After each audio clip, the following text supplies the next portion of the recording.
Okay. Can y'all hear me?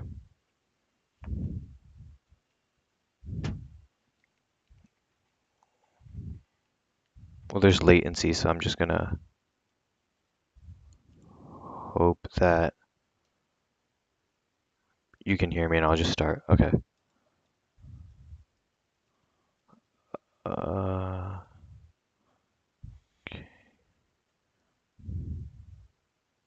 okay, good. Um, okay, so let's just do like a quick team recap. Um, Sixers. So this is so far through this season, they have been the best team in the league. They are currently on a they're currently coming off of a 30 and 1 like in their past 31 games, they're 30 and 1, and at the deadline, they made a pretty big deal to bring in John Williamson, who adds some much needed scoring.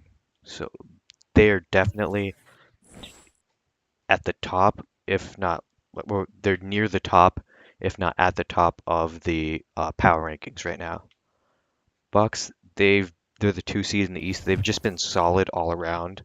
Didn't make any moves at the deadline, and they'll continue to be like that. Um, Bulls traded away Slick Watts.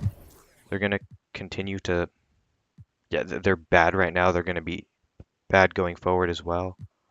Uh, and Dantley's gonna continue to pad his stats. Cleveland, so they made a couple moves. They were underperforming in the first half of the season, so they they didn't give up anything in the player department really, and they brought in two quality front court bigs, so they should be much better, and they're probably contenders going forward. Celtics, they're around 500 right now, but they did trade away their best player in Bob Dandridge, so expect Phil Smith to put up a lot better numbers and for them to start to like go down in the standings a lot. The Braves were the worst team in the first half of the season. Expect that to continue. Clippers, they made a lot of crazy changes. The new roster is Lionel Hollins, Phil Chenier, Wilbur Holland, um, Wes Unseld, Artis Gilmore, Elmore Smith, and just a bunch of really bad players. It'll be really interesting to see how this team does. It's completely different from when they entered the deadline. Yeah, not a single one of their new core six was there entering the deadline. So very interesting decision there.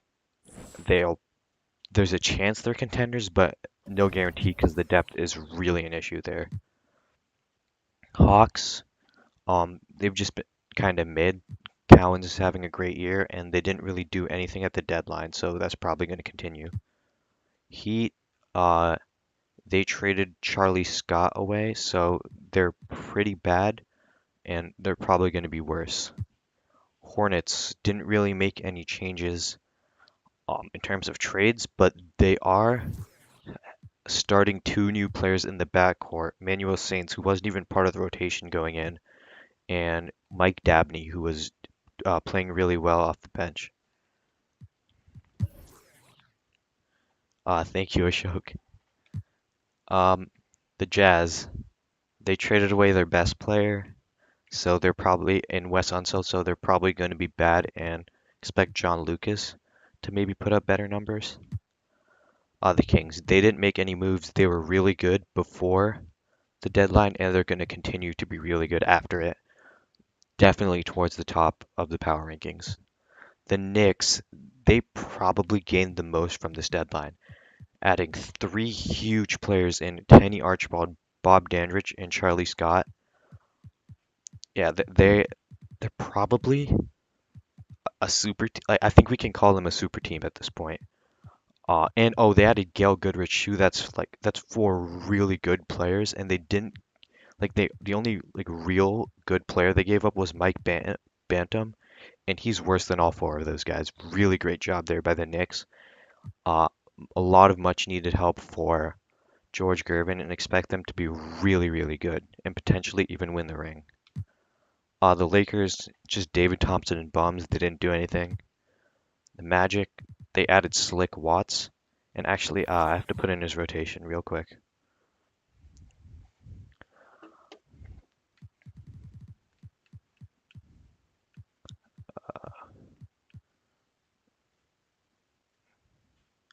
Okay. Oh, wait. Oh, he's okay. He's running 9 men.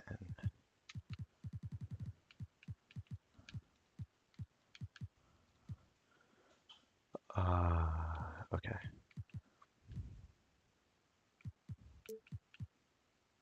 Yeah, the Knicks gave up all of their first round picks, but they're really good right now. So, uh,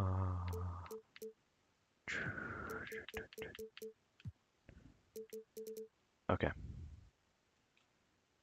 Yeah, so the Magic have been really good. They added Slick Watts, who's a nice, solid backup point guard. So expect them to continue to be just pretty good. Mavericks, they traded away their top three players. They're going to be really bad going forward. The Nets slash Wizards didn't do anything, so they'll probably just continue to be solid. The Nuggets brought in John Havlicek, so that's a pretty big upgrade at the starting three, and they're already contenders. They'll probably continue to be, they'll probably like continue to be contenders now with John Havlicek. The Pacers just Moses and trash, and they didn't make any moves. The Grizzlies traded away every single good player on their roster, and now they're terrible. So they're probably the worst team in the league, even worse than the Warriors. But so we'll see where they end up.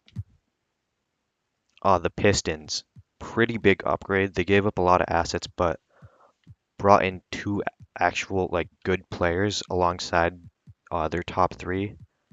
So, and they're like good on offense, so that should alleviate a ton of pressure off of Kareem and Walt Frazier, who wasn't really handling it that well. The Huskies are bad, and they're going to continue to be bad. Rockets, bad, continue to be bad. Uh, Same with the Spurs, Suns, and here we go, the Supersonics.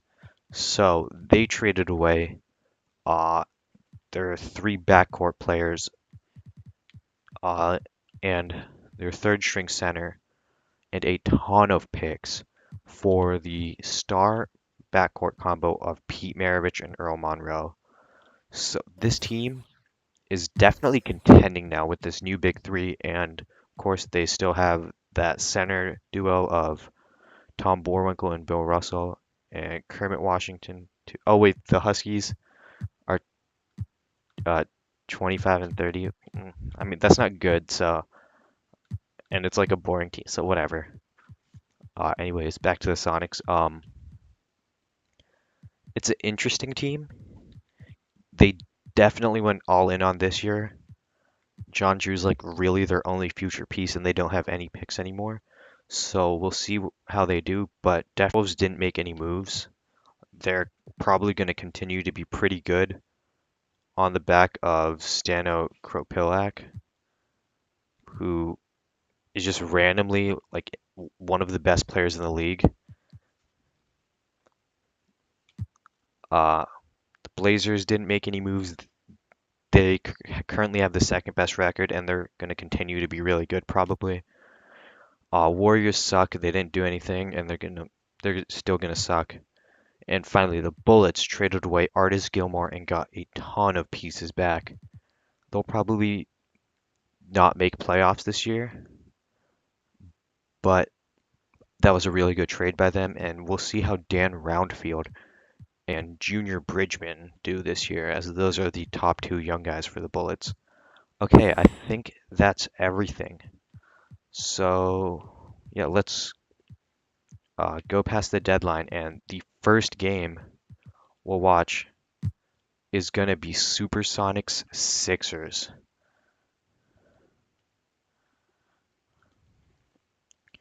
And it looks like it's a close one. 2-point game with about 3 minutes remaining. Oh wait, I have to turn off the Discord pings. Uh,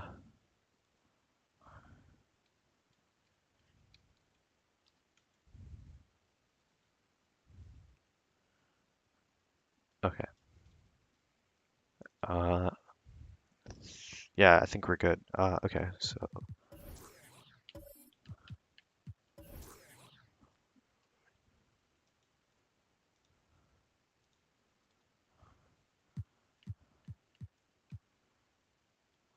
it's this. Okay, yeah.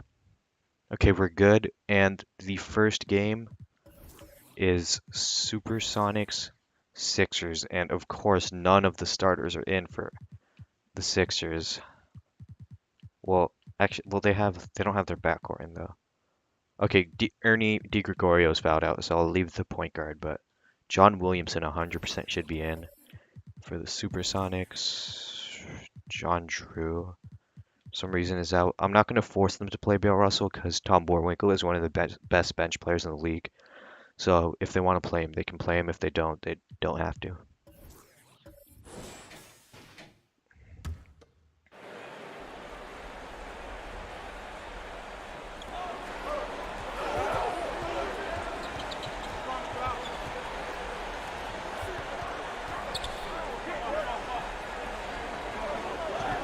That's what the Sixers do. Buckner to the rim, draws a foul. Earl Monroe's first play on screen as a Supersonic is a foul. John Drew's coming in for Seattle. And for the Sixers, Swen Nader. Okay, they're subbing out Elvin Hayes. But, okay. Sean Williamson with the steal. To Buckner. Buckner to Russell. Russell. Nice close shot over Pete Maravich there. Timeout. And Seattle is going to call a timeout. Coach Bill Russell does not look that happy.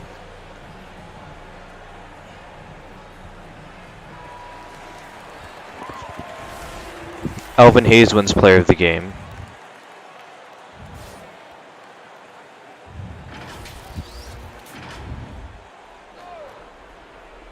So it looks like Coach Bill Russell is going to keep Boerwinkle in. Boerwinkle just refusing to keep the ball. Sixers GM is D-Lub. Pete Maravich.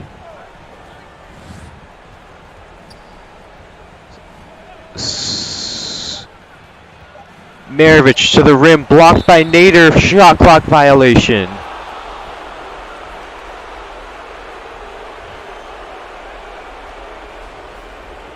Big time play there by Swen Nader. And what's happening? Billy Cunningham calls it timeout for some reason. Okay. Interesting. Bill Russell subs himself in for Tom Boerwinkle. Haywood, big bucket.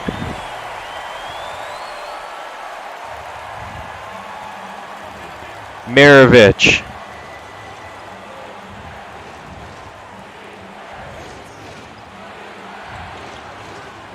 Sixers crowd is electric.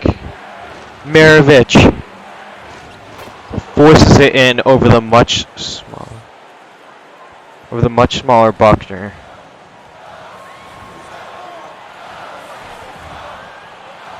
Haywood puts it in. Sixers by 3.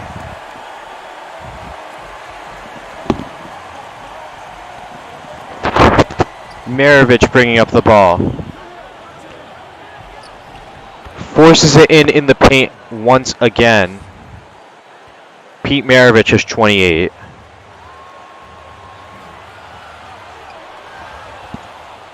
Buckner turns it over. Monroe. Ooh. Finds Drew. Drew passes out to Washington. Monroe to Bill Russell. Russell cutting Maravich. Puts it in the paint. Pete Maravich has been scoring every single play for Seattle as Seattle takes the lead. Haywood. Oh my God. He flopped.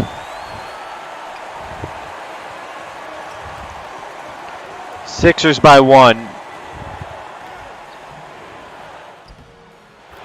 Maravich to the rim again. He has scored, I believe, 8 straight points for Seattle.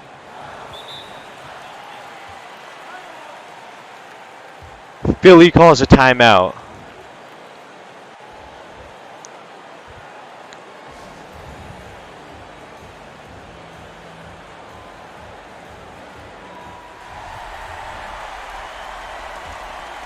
Nader. Inbound to Cat. What?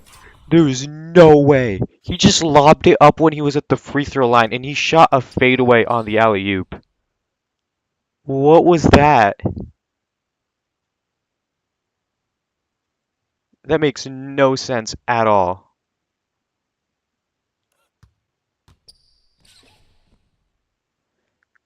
That might be one of the most insane plays I've ever seen. And he hit it too. It's wild.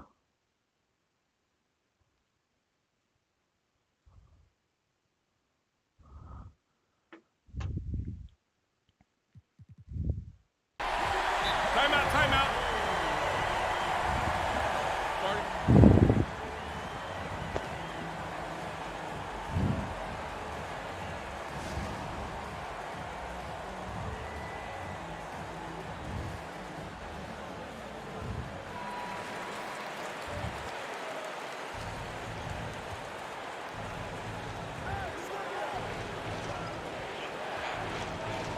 Maravich.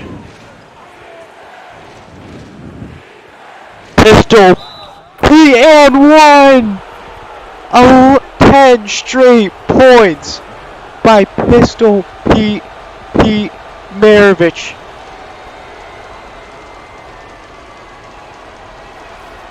He sinks the free throw. Seattle up by 2. Pete Maravich has 13 in the fourth quarter, 11 of them on screen.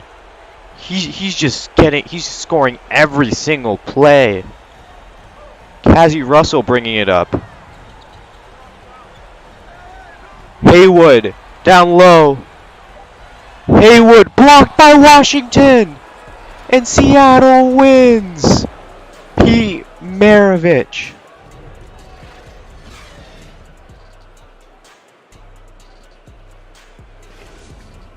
Pete Maravich was a dominant force out there.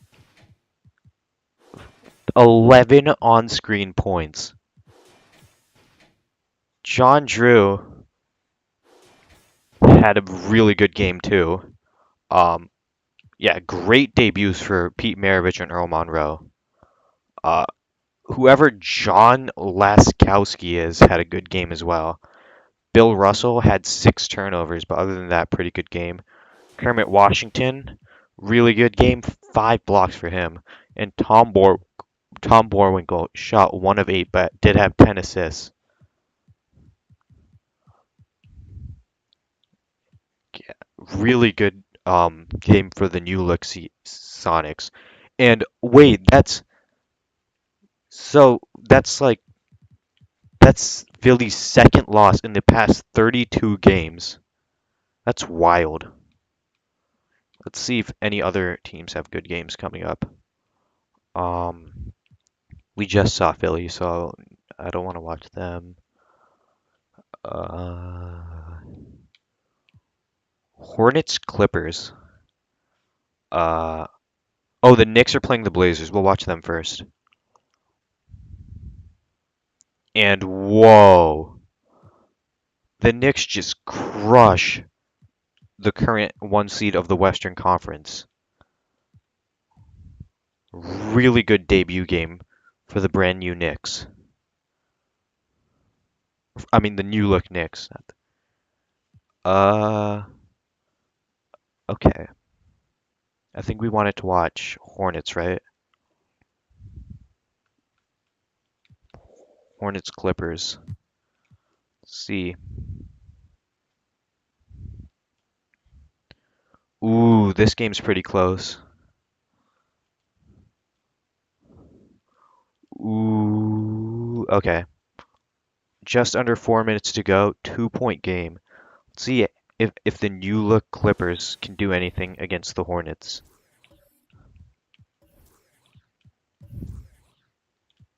Okay, let me just make sure, because the Clippers, this really matters since all their players suck outside of their starters. For the Hornets, uh, just do that because he shouldn't be allowed to play the three, but okay. Hornets. Manuel Sains' first game as the starting point guard. McAdoo out to English. English pull-up midi is good. Already getting off to a better start than his last on-screen performance. Lionel Hollins, the Clippers' new point guard, bringing it up. Hollins to the rim. It's good. Lionel Hollins with his first on-screen bucket for the San Diego Clippers. English bringing it up. Guarded by Chenier. Finds Dorsey. Handoff to English. English has Artis Gilmore on him. Entry pass to McAdoo. Back to English. English sinks the three. Oh, wait, no, his foot was on the line, but still, English is actually making shots. Hollins.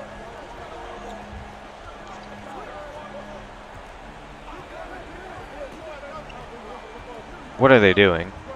Screen from Kupek. Hollins with Dorsey on him. Isoing. Lionel Hollins. Snatch blocked by Bob McAdoo.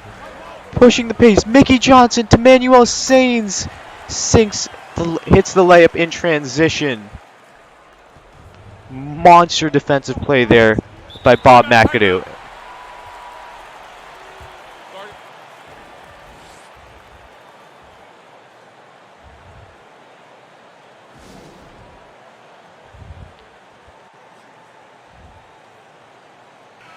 Yeah, Caleb, I'm only going to look at good teams. Because it's just like, the 2K basketball is already pretty bad, and if we're just watching teams that aren't that good or...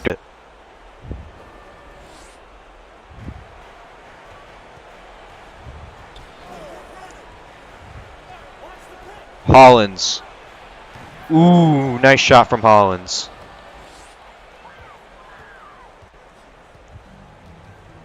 Get good. English. Screen from McAdoo. English. Can't finish. He gets his own rebound. Artis Gilmore, great defense. He can't finish. Hollins. Gets by Sains. Hollins. Oh my god. Hollins draws a foul. He tried to do the MJ layup. I think that might have went in if Mickey Johnson didn't tip that. That's wild. Hollins bricks the first free throw.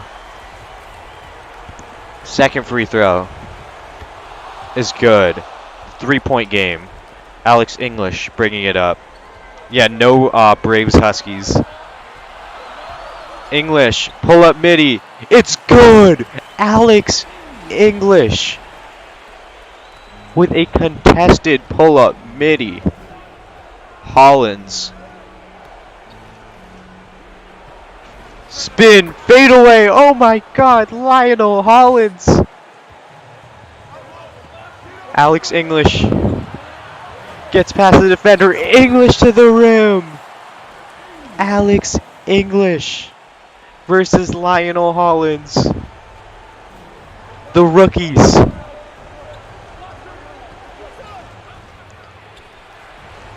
Hollins to Gilmore. Out to Chenier. Who blocked that? I didn't see.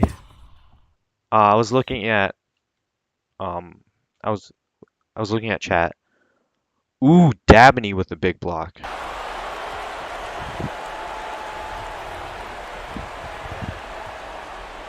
Kupek. Inbound to Gilmore. To Hollins. Hollins. Blocked by Mickey Johnson. Sains. To McAdoo. Oh, I thought he made that. The ball went through from under, so it looked like he made it, but McAdoo draws a foul position. First free throw is good. Second free throw is also good. Clippers are up by 7, Hornets are up by 7, so we'll go into Simcast. Ooh, they had it close there for a second. And yeah, the Hornets do win by 5. English looked really good. McAdoo with that monster defensive play, and on the Clipper side of things, nothing much was really happening outside of Hollins just looking amazing on O. Yeah, we had a Dawkins duel from rookies. Yeah, we can watch the Pistons.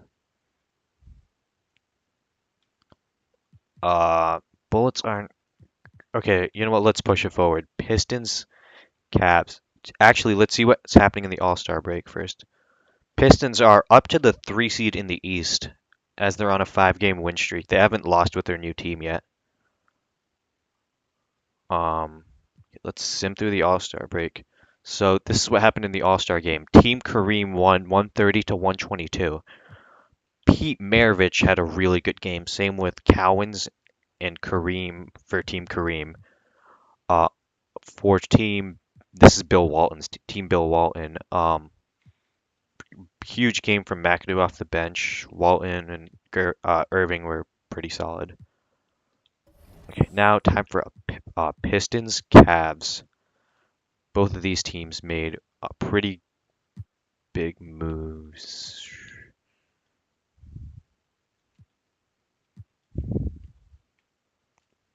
Oh wait, I signed it for the okay. Doesn't matter. I have to switch to the Cavs. I'm the Hawks. Hawks. They only need one.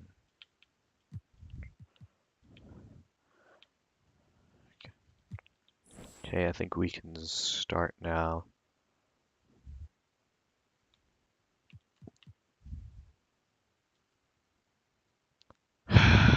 Okay. Sorry, this is just gonna take a couple seconds. These teams don't have enough players, so we just have to give them more retro fillers. I think that should be good.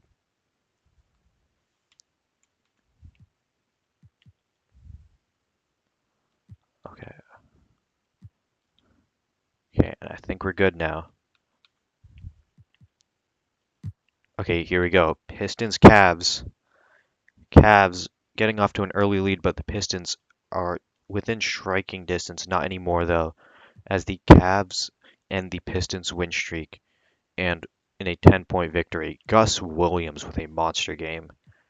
Monster game from their other young guard as well, in Dennis Johnson. Dr. J didn't have that great of a scoring performance, but 7 steals, 6 assists, and 7 rebounds. And Randy Smith was passing well as well. Nice game from Bantam as well. Okay, it's a fun team we haven't. I mean, we didn't get to actually like jump into a Pistons game, so they don't play any good teams soon though, other than the Hornets who we just saw. Nuggets are pretty good. Nuggets Kings. Yeah, and those two teams are both fighting for the 2 seed.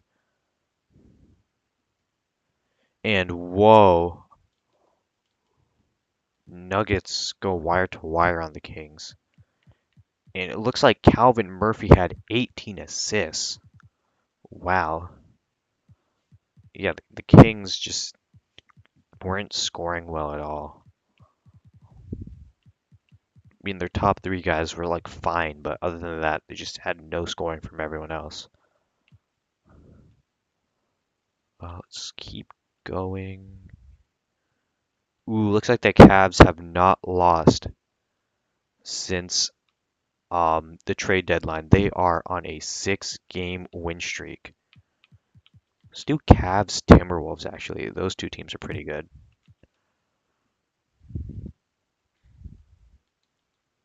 See if Stano is for real. Okay, this is a close game. See if the Cavs front court improvements have made a difference and if Stano Kropilak, I think, is any good.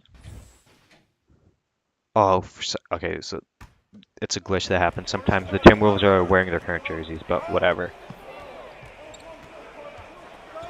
Bantam is running pick and roll as a ball handler. His shot gets swatted out of bounds.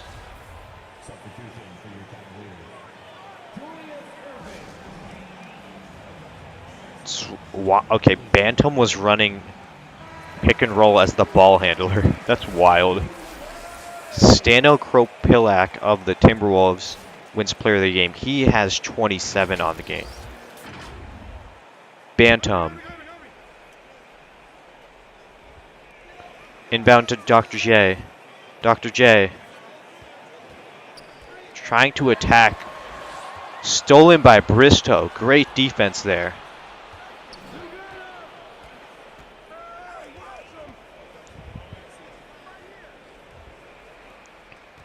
Leon Douglas to Fly Williams, back to Bristow. Stano in the post, has Dr. J on him, finds Fly Williams for three. It's good. Great read there by Stano. Passing out of the double, and a big time three by Fly Williams. Gus Williams. Over to Bantam. Attacking. Bantam puts in the layup.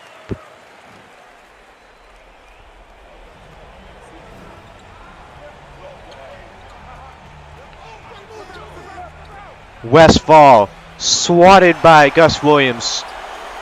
Stano got the offensive board though. Fly. Screen from Stano. Fly.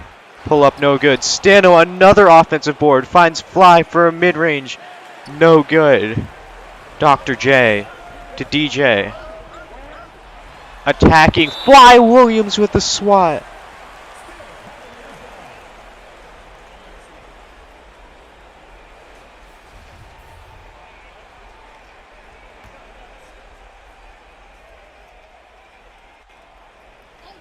McMillan, inbound to Gus Williams. Screen from McMillan, attacking, fouled by Stano.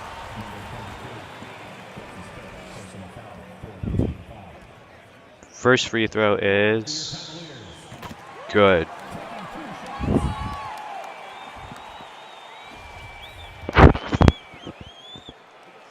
Second free throw is also good.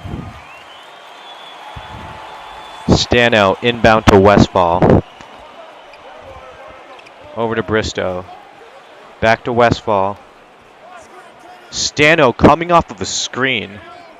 He's getting doubled instantly. Finds Westfall. What a pass by Stano.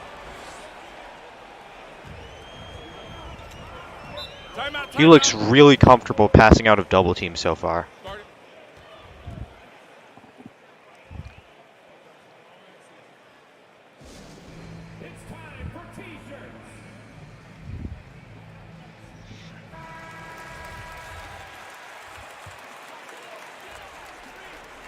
McMillan. Inbound to Bantam. In the corner, DJ. Bantam. Dr. J, almost stolen. McMillan in the post with Fly Williams on him. McMillan attacking. He scores. Just too big.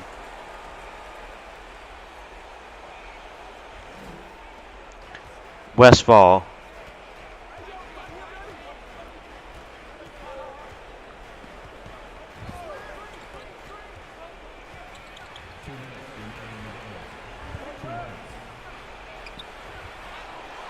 Westfall tries to force it in. He can't score. Stolen by Douglas, though, immediately.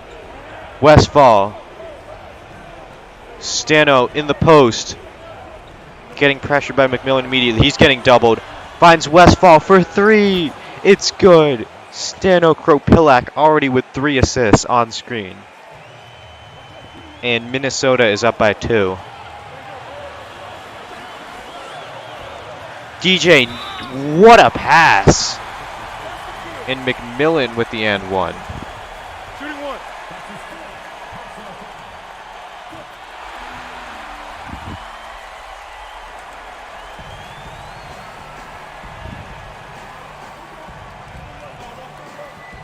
Stano! Oh, he tried to lob it up there.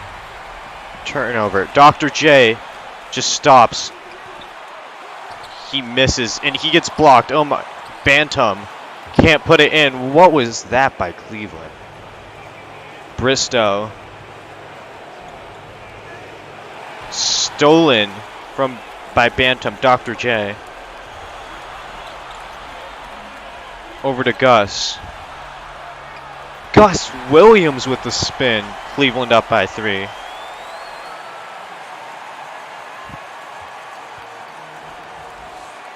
Timeout, timeout. Start.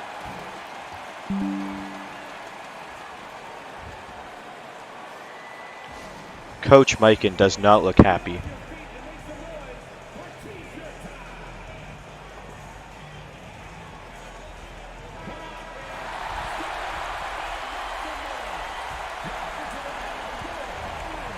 Bristow. Inbound to Fly Williams. Westfall. To Stano. Attacking. And one by Stano. His free throw is good. Stano has takeover and the game is all tied up. Gus. Attacking. No good. Fly Williams ends up with the ball. Fly. Fade away is good. Timeout, timeout. Starting. Fly Williams is him.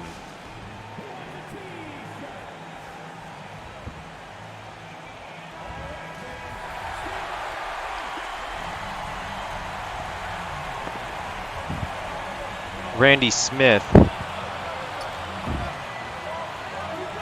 Screen from McMillan. Smith. Inbound. Gus Williams in the post. Fade away. No good. Westfall is fouled. First free throw is no good. Second free throw is good. 3-point game. Gus Williams attacking. Weaves his way through the defense and gets the layup to go. 1-point game. Westfall fouled again. First free throw is good. Second free throw is also good. Gus bringing up the ball to Dr. J for 3. No good. Stano with the board. And that is game. Let's check out the stats. Dr. J with 27, 21, and 9. Damn. Gus Williams with 20 and 11. Randy Smith with 17, 6, and 5. Not great shooting there. McMillan was really good. Bantams, and DJ was okay. And on the other side of things, Stano almost with a quadruple double, 30 points, 9 rebounds, 10 assists, and 8 blocks, 14 of 17 shooting from the field. Fly Williams with 21, 9 rebounds, and 4 blocks.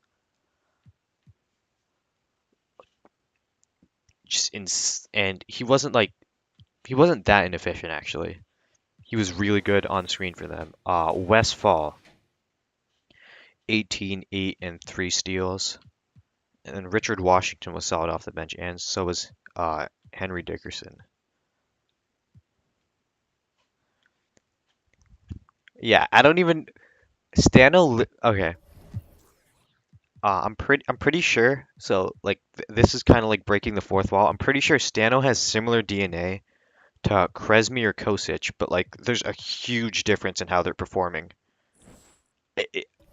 I think do the Timberwolves just not have enough like I don't even know what's going on here, but yeah, because Stano has like he's pretty much just like a worse Kresmy or Kosic, but Kosic isn't. I mean, per 36, Kosic looks insane, but I don't know. I don't know, man. Yeah, Stano, 21, 7, and 4.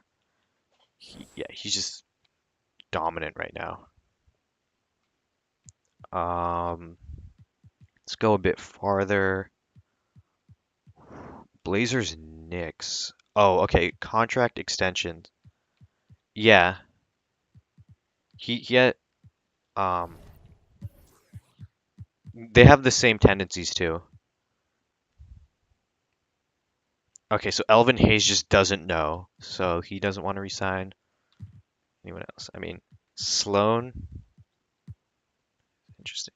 Okay. See if there's any big players that want to resign. Uh, is there literally no important players that want to resign? Like Lenny Wilkins is 41, and Herm Gillian. Do you want Herm Gillian back, Caleb?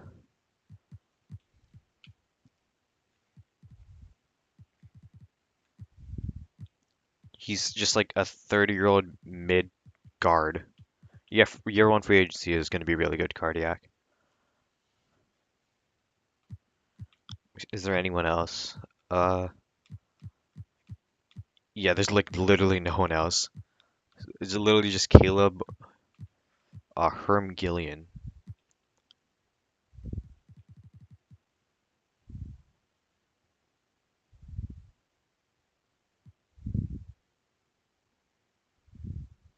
Okay, he doesn't want him.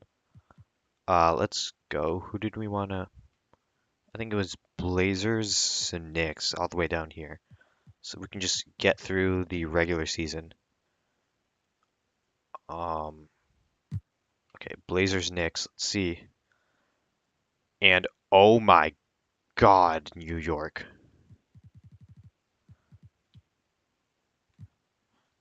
Okay, Bobby Jones and Kevin Connor were really good. Everyone else sucked. Yeah, New York is just a juggernaut right now. But their seating isn't great. That's interesting. Oh, look how balanced the East is. Like outside of there's like top outlier guys, and then outlier teams outside of that. Just and I think because if Cleveland ends up as the eighth seed, they might they might win the ring as the eighth seed. That's how good Cleveland is. How are the okay? Sorry about that. How are the Bullets? Uh.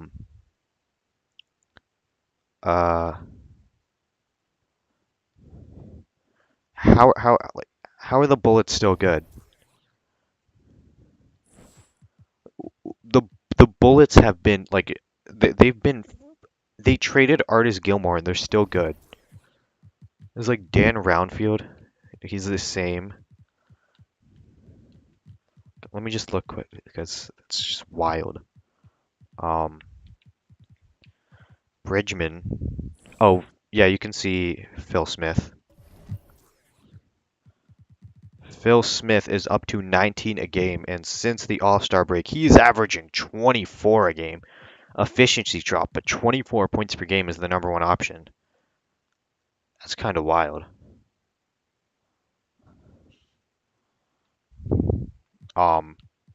You can also look at Matt Calvin because he's probably the second best player now. And since the All-Star break, Matt Calvin's averaging 18 and 9 on better efficiency. He's shooting 55% from three since the All-Star break. Scott Wedman, I think, is another player for you. Yeah, he's around the same, I guess. Schwartz. Okay, those are all the important players. And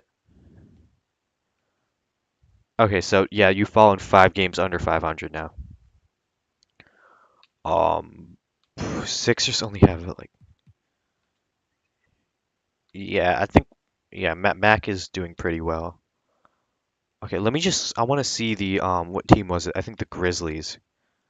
The Grizzlies have lost 9 in a row. They are 1 and yeah. I'm gonna go to the last season. So the Grizzlies are. Like, I'll go to last week and check out all that stuff. The Grizzlies are 1 and 15 since the trade deadline. So okay, we'll go to like here actually. We'll see. I want to see how many.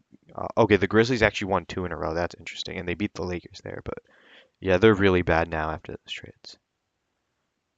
So what I think I'm gonna do is, at least I think for the first 2 rounds, I'm only gonna simcast like elimination games because so I know usually like we've done in past leagues and stuff, it's been every single game we simcast, but if it's just like not even close as a series, I don't, yeah. So, because if it's like a sweep series, I don't want to simcast every single game. So I'd rather just do elimination games, because that's how we know it's a close series. So the Bucks have been right with the Sixers the entire way. If they manage to snag the 1 seed in this conference, that would be wild. And whoa, it looks like the Jazz. Okay, we'll actually just look at the playoff picture and stuff. Um, so the top 9 in the East has been secured, and yeah, Dakota is 15 and or is 18 and 5 since then. But top 9 is secured in the East. If the Huskies win every single game in the so I think yeah, if the Huskies win every single game and the Celtics lose every single game, the Huskies can get the 10 seed, but most likely won't happen. And there's so many tanking teams in the West that a 31 win team has clinched a play-in spot. That's wild. Um, okay, so I'll just go to the Huskies, and if they start winning, if they win all 3 of these games, then we'll simcast the last. Okay, so the Huskies are out of the playoffs. Um, okay, so we'll take a look at these standings. Okay, so the Warriors look like the worst team. Okay, actually, I'll do all this because some of the standings are actually still really close at the bottom. So, I'm the stats and stuff quickly for the top guys to figure out who I want to give MVP. But okay, I'll see if there's a Celtic game. You know what? Fine. I think you clinched a play-in spot already. Yeah, so I'm just gonna like I want to figure out who's MVP. So the Pistons ended up as a pretty good team, but I think I want to give it to hmm. Okay, so the Kings are better than the Pistons, but they're in an easier conference.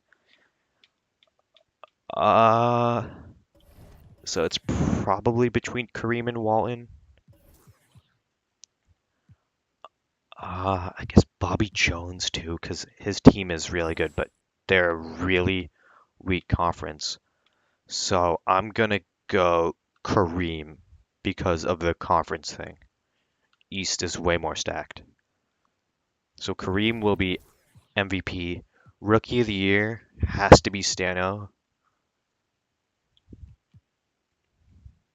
D King, your conference is insanely stacked. I don't like because your conference got better too. So okay, rookie of the year is going to be Stano.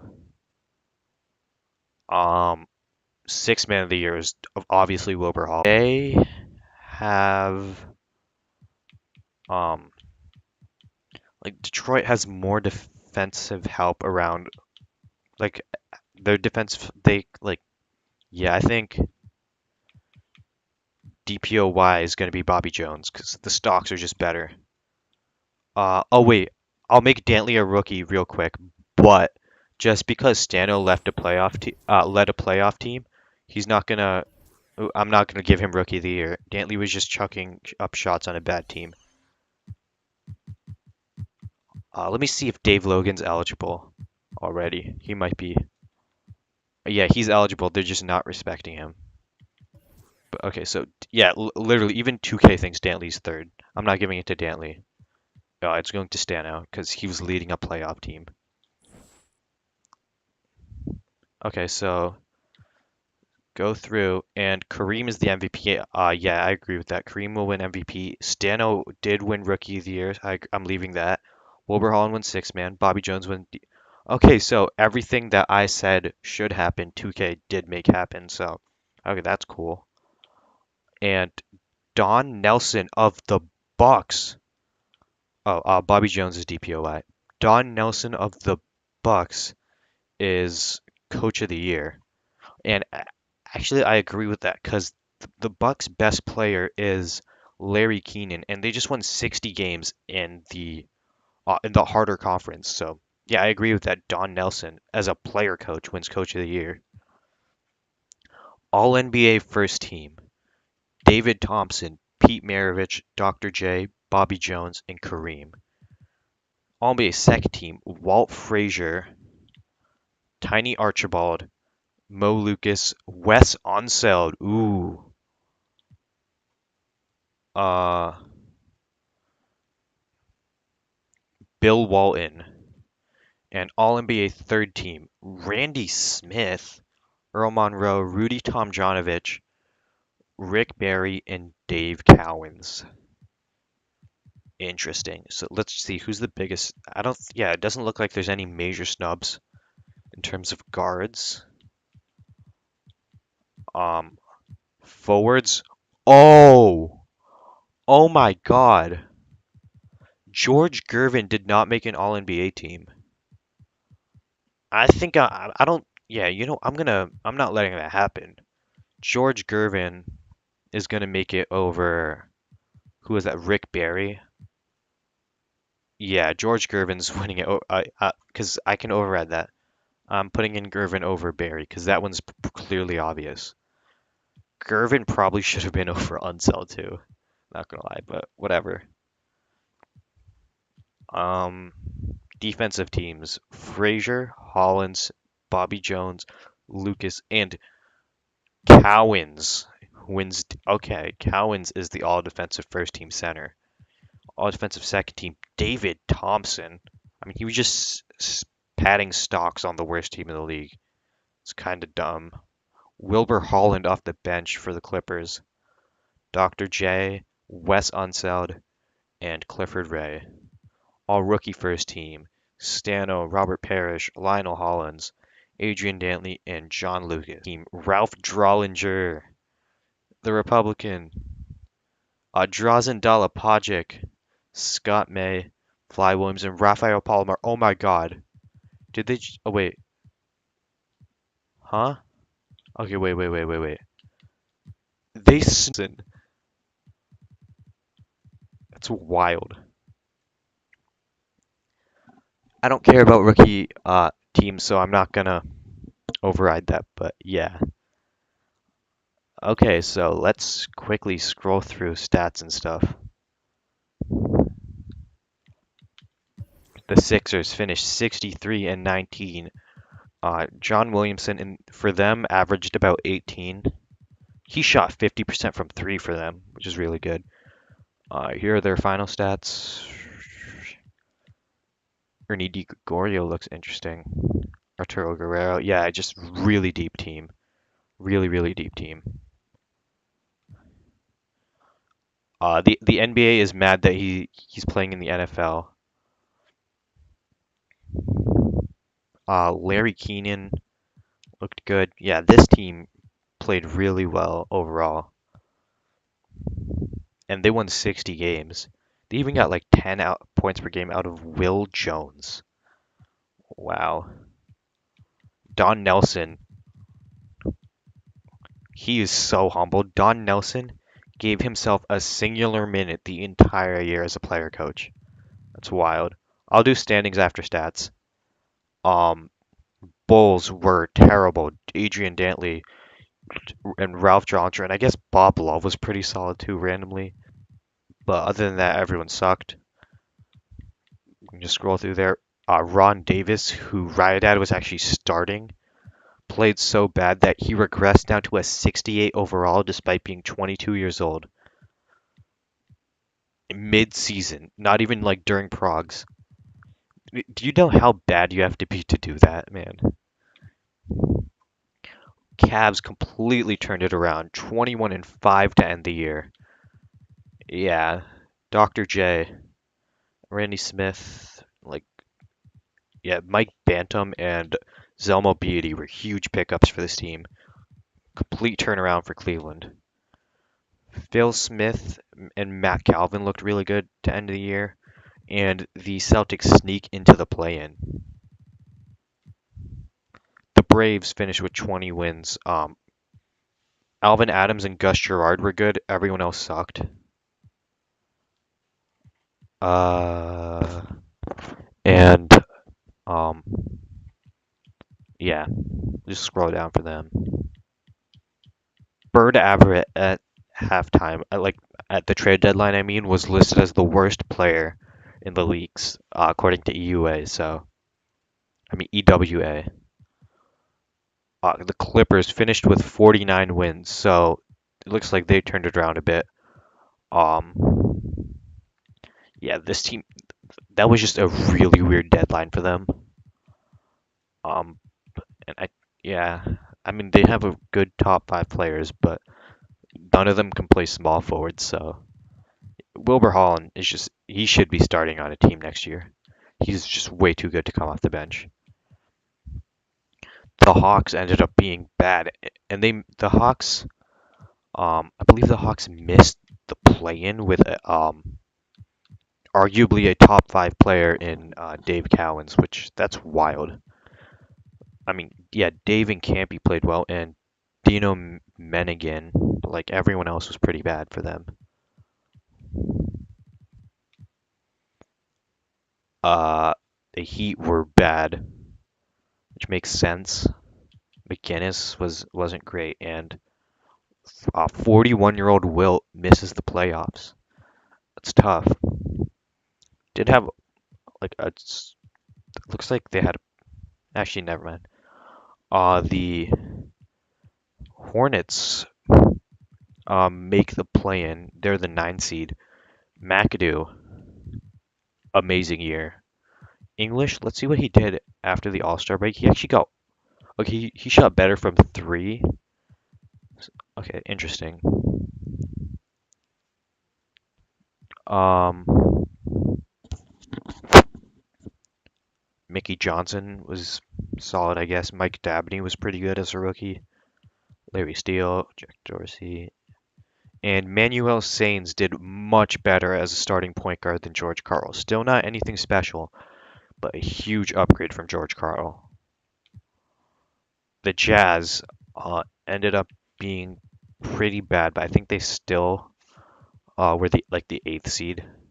That's just how bad the West is. John Lucas, as a rookie, he was the first overall pick of this rookie class. He looked good as a rookie.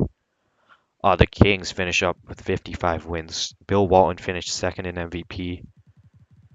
Yeah, this team is just amazing.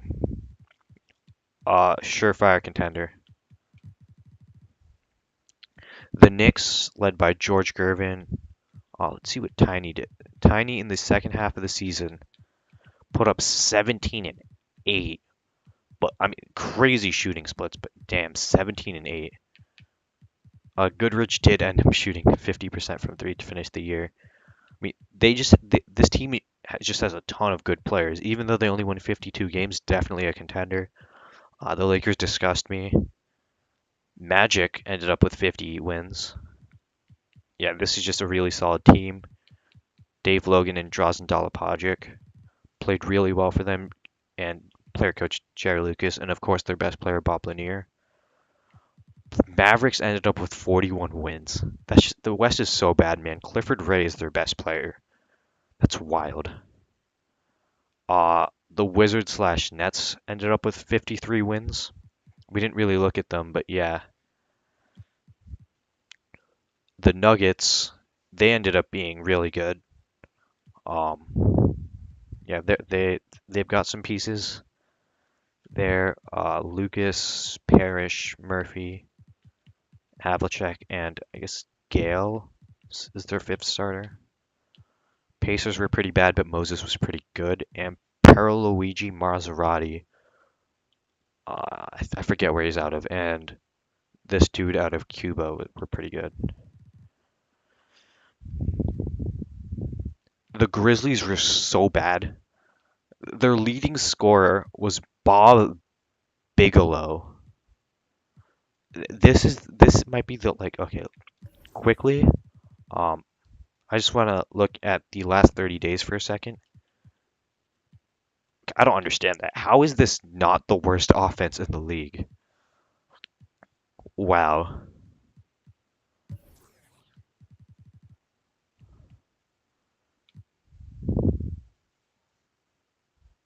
My dad's calling me. Give me a second and I'll be back.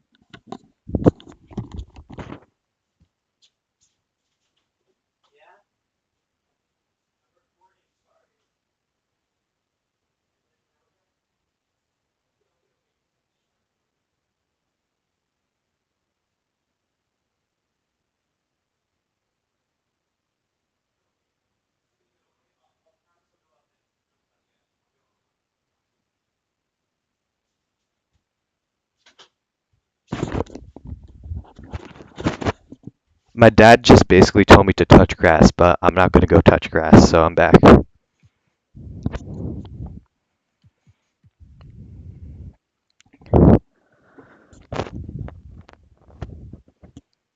Yeah, so the Pistons with MVP Kareem ended up being pretty damn good. They were the number one defense in the league, and their trade deadline acquisitions of Truck Robinson and Ron Boone were pretty damn good. Oh, sorry.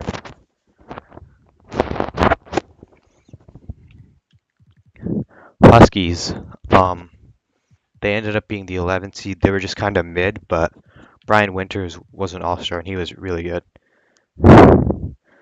Sorry, I keep breathing into the mic. Scott May looked pretty good as well as a rookie.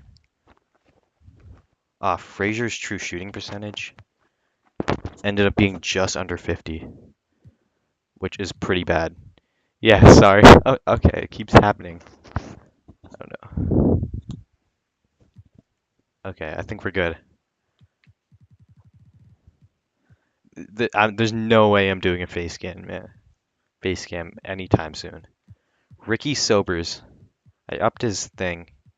He took 3 threes a game. Okay, that's fine. It's not anything crazy, but like, it's fine. And tendencies naturally develop, so that'll go up. Rockets were bad. No, Frazier was actually -6. Stop faking stats to slander him, Joe Cab. Uh, Jamal Wilkes, who's a free agent, by the way, looked really good, and so did World Be Free. Yeah, the Huskies branding is fire. Lou Hudson was pretty good too, but this team was bad.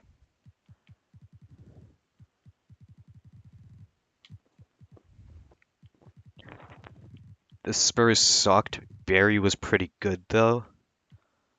Bubbles Hawkins was interesting. He should develop a bit. Walt Bellamy was like their third best player. That's wild. 39-year-old Walt Bellamy. The Suns were pretty bad. Billy Knight. Uh, Billy Knight looked good. I think he's a free agent as well. Yeah, this free agency class is really stacked. Should shake up the league a lot. John Shoemate looked good. Johnny Davis looked good. And Byron Beck randomly off the bench. And final, we got the Supersonics, and yeah, this team should look really interesting. Maravich basically continued what he was doing in LA.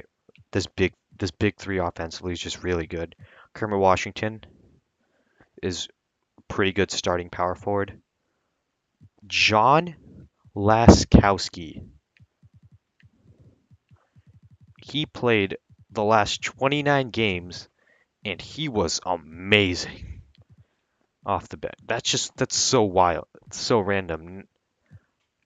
John Laskowski, interesting. Bill Russell and Tom Borwinkle obviously were like insane playmakers.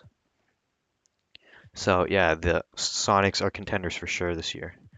And Stano Kropilak and the Minnesota Timberwolves. The random Euro dude we brought in to fill out the rosters ended up being one of the best players. Uh, one of ended up winning Rookie of the Year and one of the best players in the league.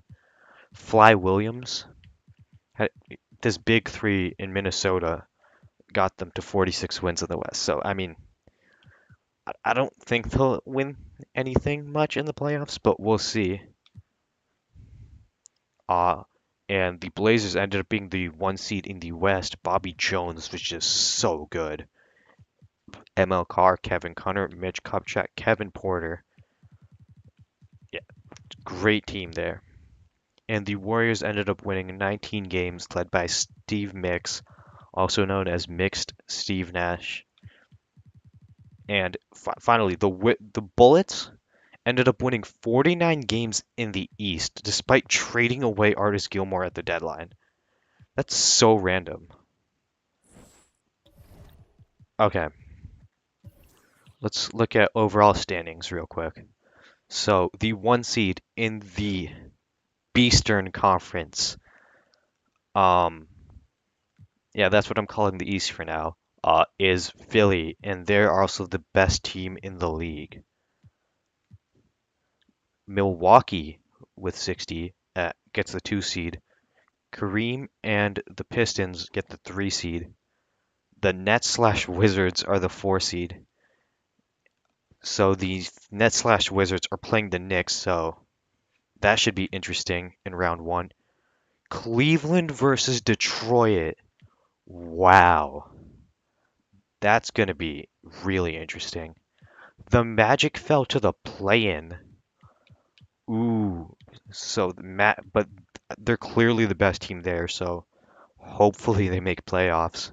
But yeah, 50-win team in the play-in in the East. And the 8th seed in the East has 49 wins. The Bullets aren't that good, so I don't know how they're doing this. I definitely like the Hornets more than the Bullets. So I expect them. I I would predict the Hornets make it, but it is like single games, so we'll see. And the Celtics round out the play-in for the East, and the lottery teams, Huskies, Hawks, Heat, Pacers, and the bottom of the East is the Bulls, who so the Warriors by a single win get the top lottery odds.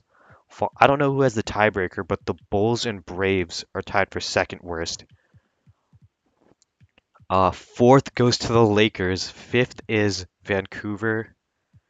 And then we got like a tie between the Spurs and the Pacers. Okay, we'll break it down in a second. Portland is the one seed in. Oh wait. Oh yeah. You. Okay. Yeah. I'll do all that rotation. I forgot Cardiac is in the playing. Um. Okay.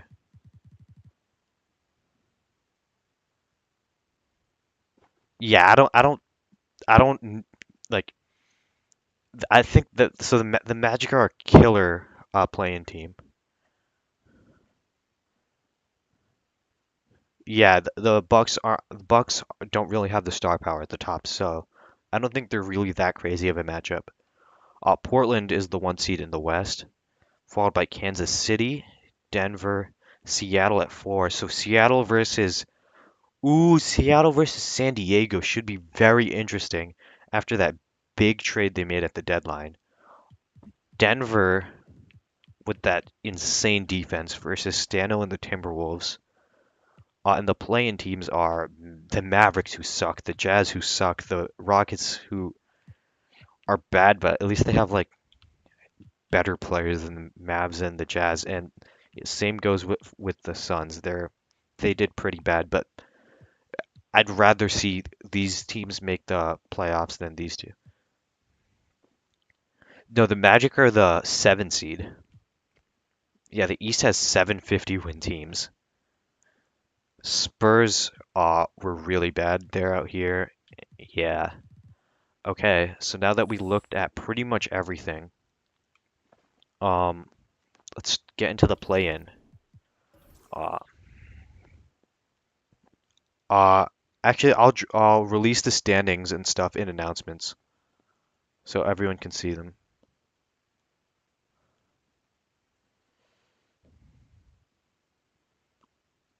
Uh,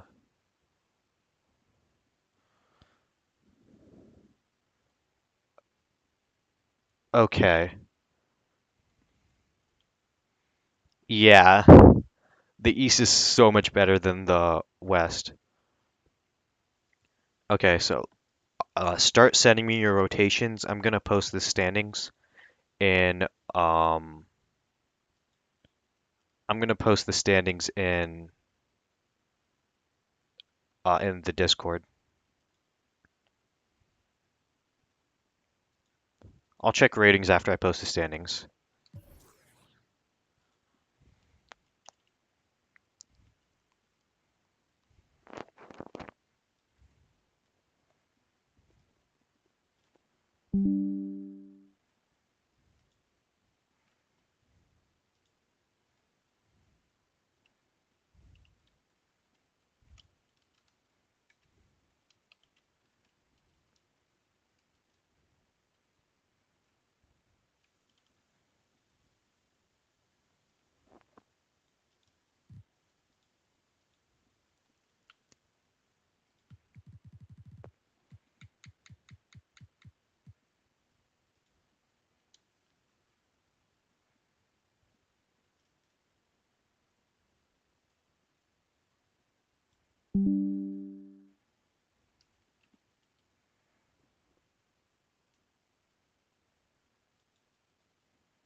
So,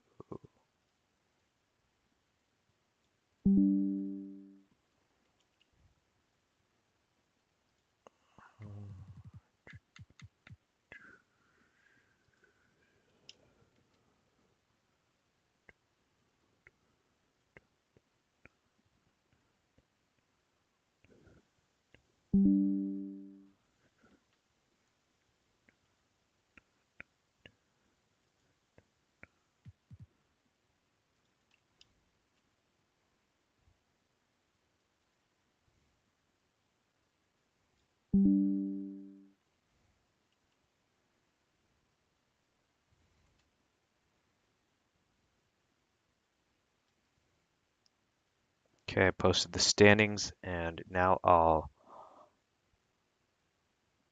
post the playoff picture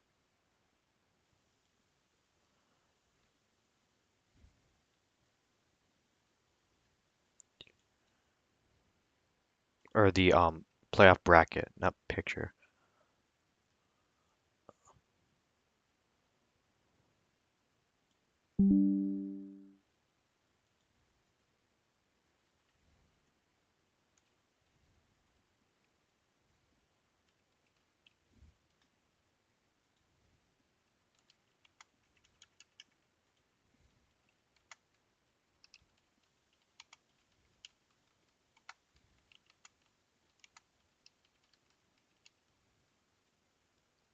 I'm gonna start at 6 p.m. I think. So, uh, we can look at stuff until then.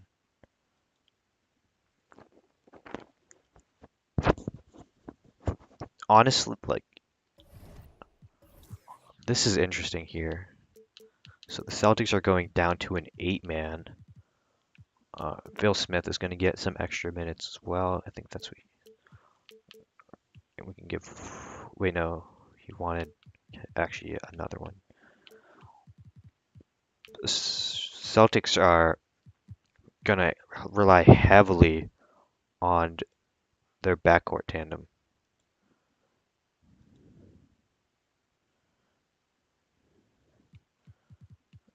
Uh, okay.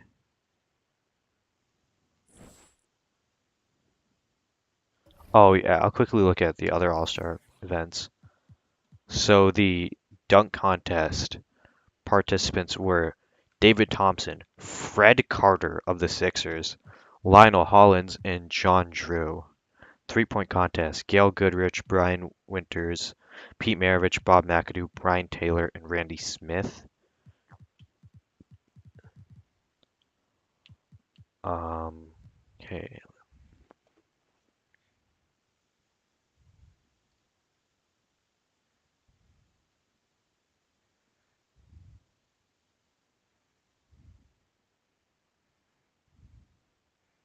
Okay, and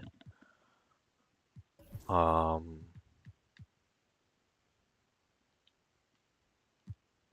okay, I should. Who are the Celtics playing? Because I only want to make this for this one game. Uh, Hornets. Okay. Okay, whatever. I'll fix that after. Cleveland is playing Detroit. Ooh. Okay, and for that he wanted to go down to an eight-man and DJ on Boone. Interesting.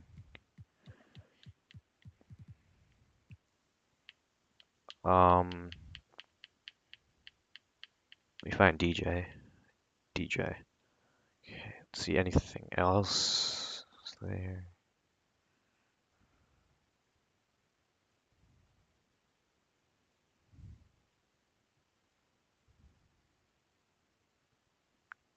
Okay.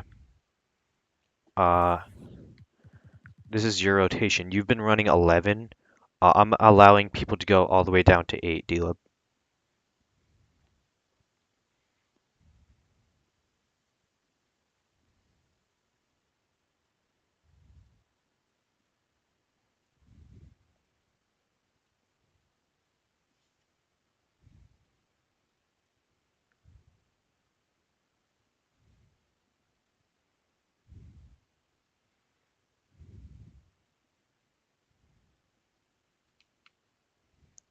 Let me quickly do the next one because that's really quick. Then we'll go back to.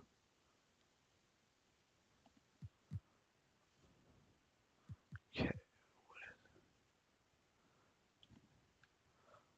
I would personally recommend going down to 8 because especially in the playoffs in 2K, having your best players out there is like that's always the best option.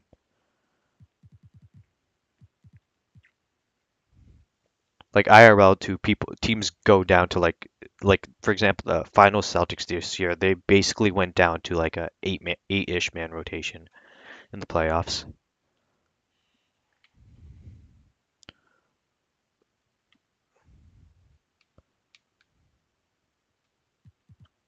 So the Knicks are playing this team. Let me find, his best perimeter defender. Um,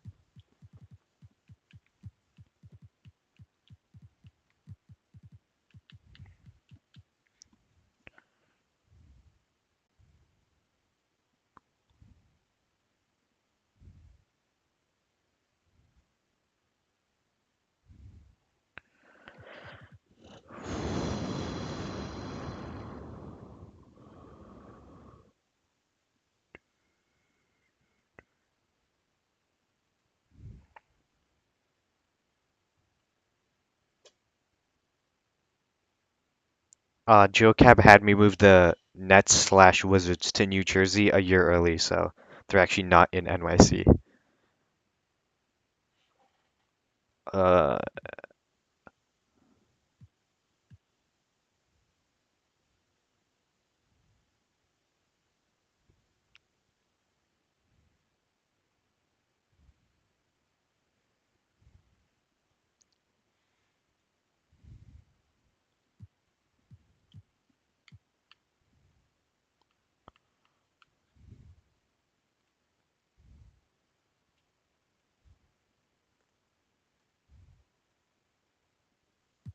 okay.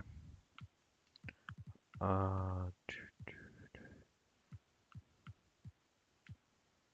he wants to go down to an 8-man.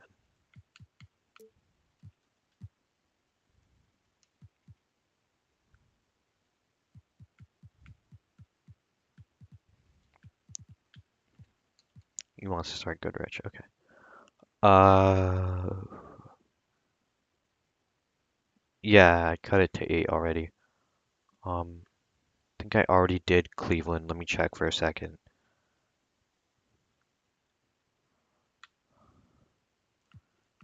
Playing Detroit. Oh wait, let me. Yeah, okay, I already did them.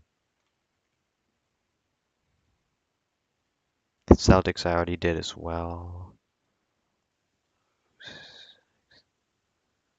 Okay, the Magic.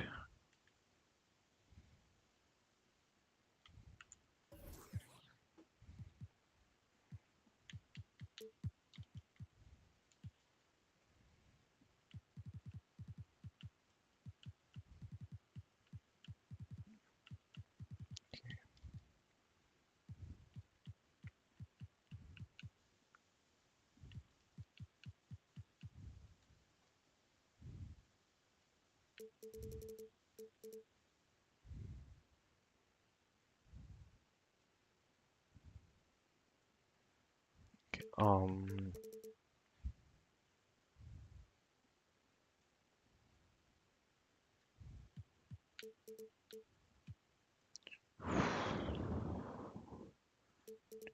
38.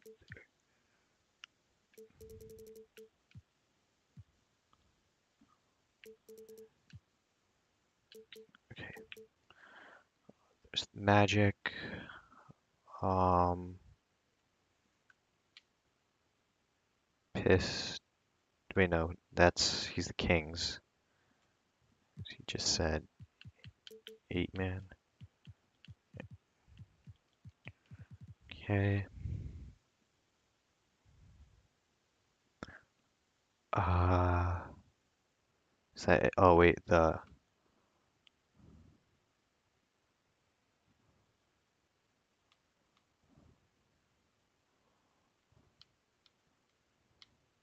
I think no. That was yeah, that was Deuce and the Magic, not Joe Cab.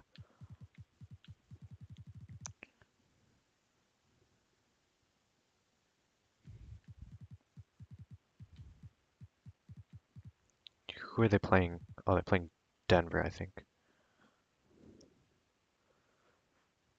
Uh, you said 8-man.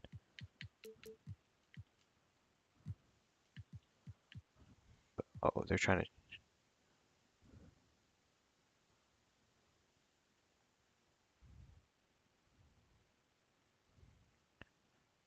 Deking, I'll go back and do that after I do the other ones, so I just don't miss anything for the other ones.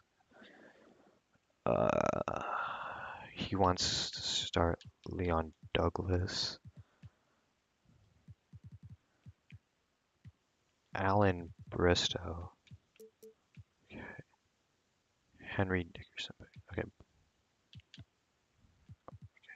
these go there.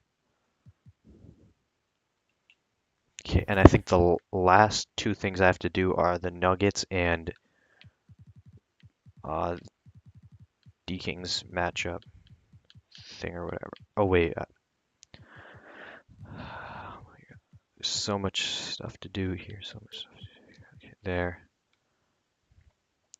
he said, put it on the. Okay, he's already guarding Maxi. Okay, so the last thing before we can start is putting Dandridge on Rudy T.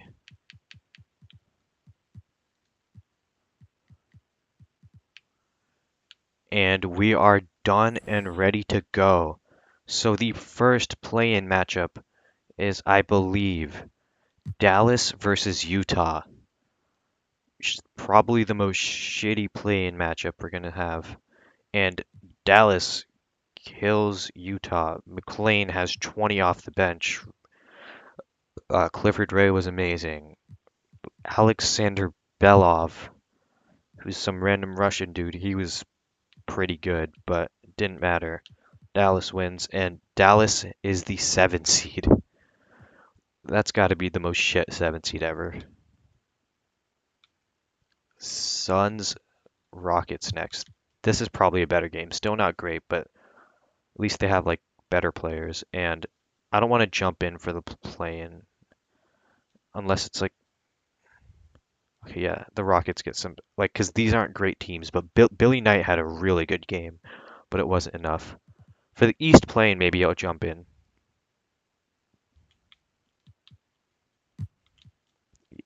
Bullets Magic. Wow.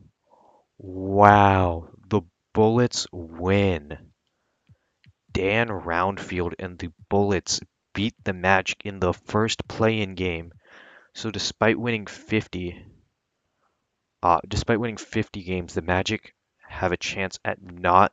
There's a chance the Magic won't even make playoffs. It's wild. And now we have. Ooh. Wow. Mac Calvin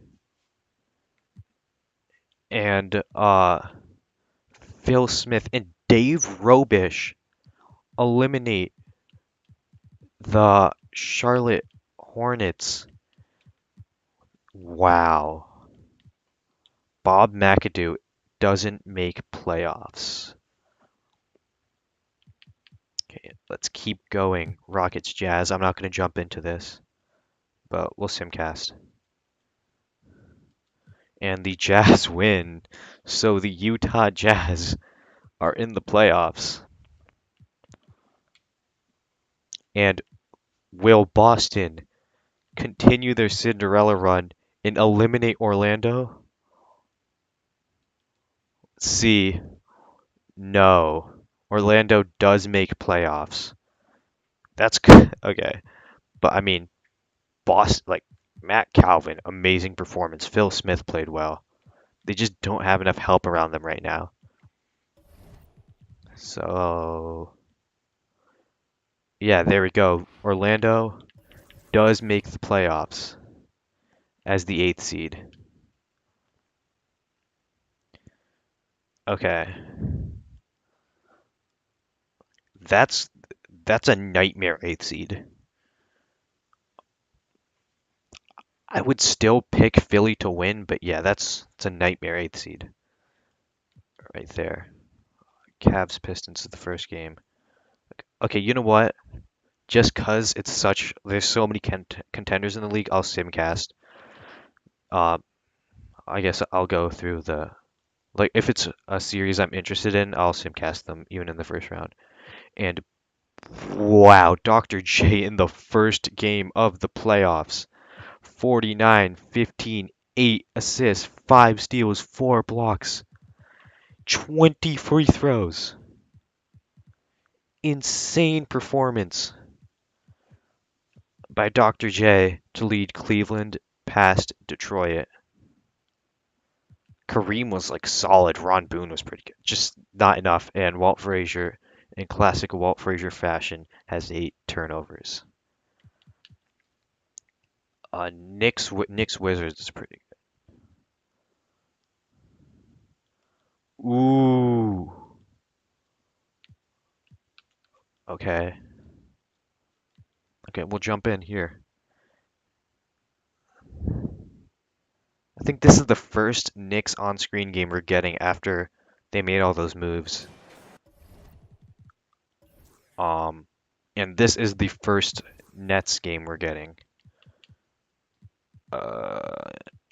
He goes in, everything else is fine. The Knicks side of things. Dandridge fouled out. Wow. Wow. Okay, so Willis Reed, the player coach, is going to be in for New York. Rowe. Inbound to JoJo. JoJo White to Doug Collins. Attacking floater is good. Wizards slash Nets up by 2. Tiny bringing it up. Handoff to Gervin. Attacking. Gervin with the slam. 2-point game once again. Doug Collins. Timeout. The New Jersey calls a timeout.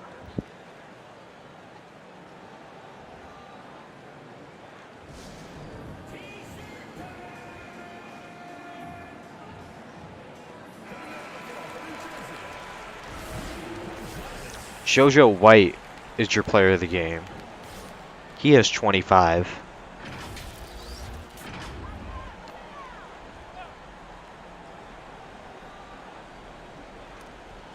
Stolen by Gervin on the inbound. Gervin. Ooh, what a pass from Gervin. Goodrich driving and ties it up. Hawes inbound to JoJo White.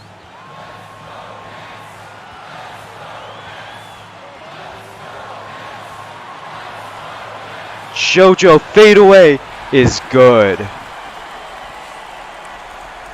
JoJo White with 27. Goodrich bringing it up.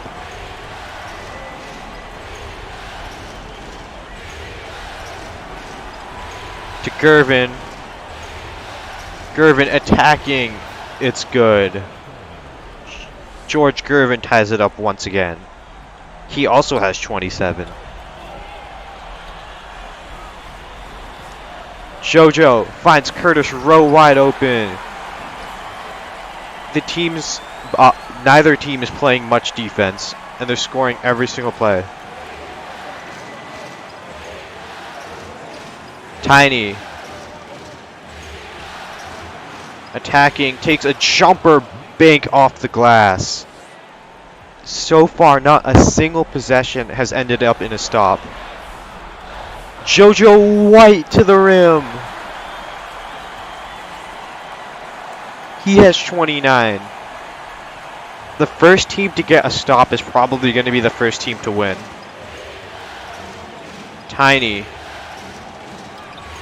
Blocked. Tom Janovich with the ball. Over to Collins. Collins. Blocked by Paltz. Goodrich.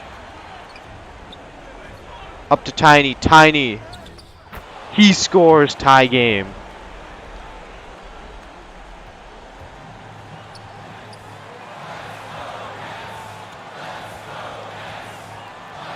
JoJo. He can't. He misses finally. Gervin with the board. Over to Tiny. He gets the bucket, and the Knicks get their first lead of the game. I mean, of when we're on screen. Oh. This Knicks offense looked amazing, but they've also let the Nets score on every single play. Collins.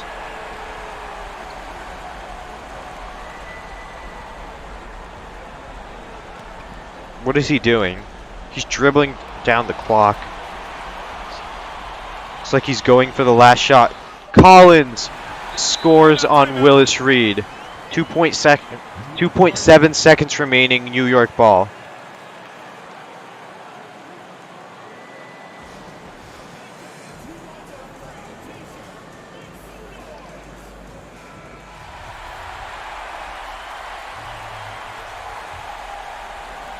This is the First on-screen game we're seeing, Mubs. This is first round. Goodrich! Oh my god! Gail Goodrich with the deep three-pointer. Oh my god. Gail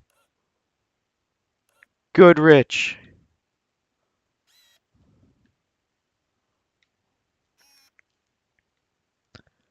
With there's 0.2 seconds remaining. That's a game winner right there. Gail Goodrich.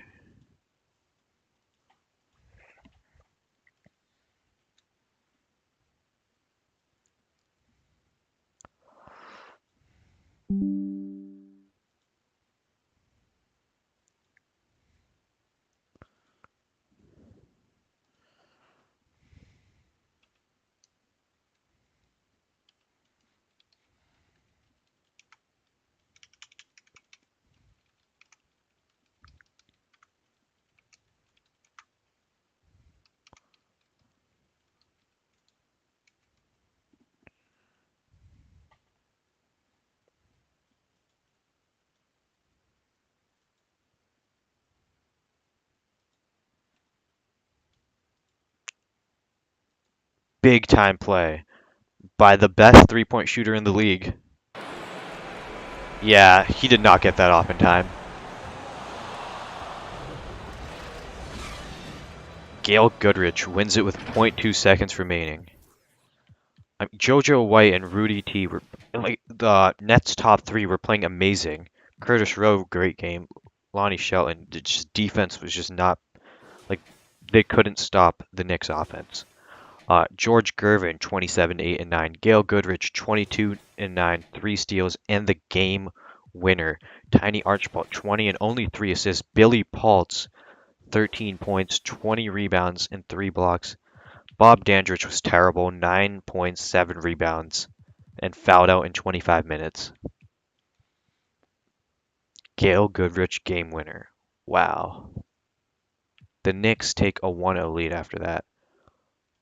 Timberwolves Nuggets game 1. Ooh. Oh! Oh, it looked like the... Wait, what? Oh my... It looked like the Timberwolves were running away with it. They were up by 10 with, like, barely any time remaining. And then the Nuggets came back, forced overtime, and now they're up by 1 with 26 seconds left in overtime. What? That's wild.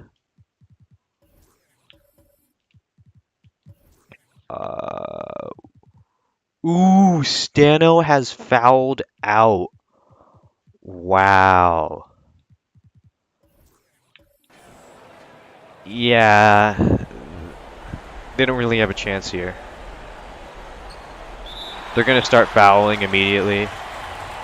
And I don't think they can win this, but Havlicek first free throw is good. Second free throw is also good. Let's see what Minnesota does here. Is Fly Williams? I don't think Fly Williams is enough. Fly. He can't get past Gale.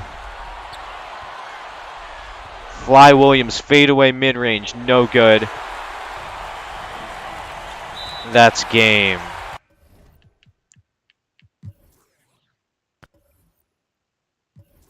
Looks like they brought it within 1 point, but yeah, Denver wins. Yeah, without Stano, they just didn't stand a chance there. But I mean, great Westfall game. 34, 8, and 8 steals from him. Lucas was great on the other end. Murphy was super inefficient, but good game from him. And yeah, Gale was good. Parrish had 8 blocks. So that's pretty solid.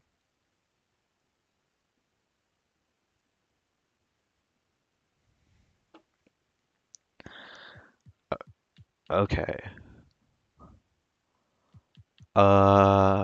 Clippers Sonics. That's like one of the few matchups I care about in the West. And the Clippers wallop the Sonics, despite the Sonics getting like Wilbur Holland outplays both Monroe and Maravich. And yeah, yeah. If the Clippers beat the Sonics after that trade in the first round, that would be wild. I'm not watching Bucks Bullets. The Bullets are just not worth it. Magic Sixers I will watch though. Those are two very good teams. And yeah, Philly's just too much there. They take home game one. Mavs Kings, not watching that. Jazz Blazers, not watching that. Pistons Cavs game two.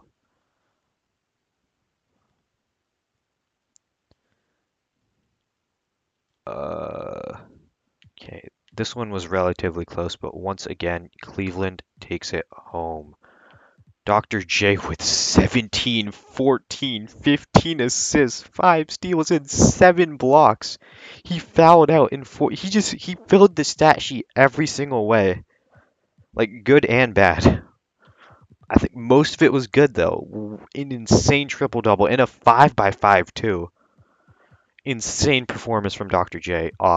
Dennis Johnson with 31, Randy Smith with 27, 7 and 5, Gus Williams 17 and 11 on the Pistons side of things.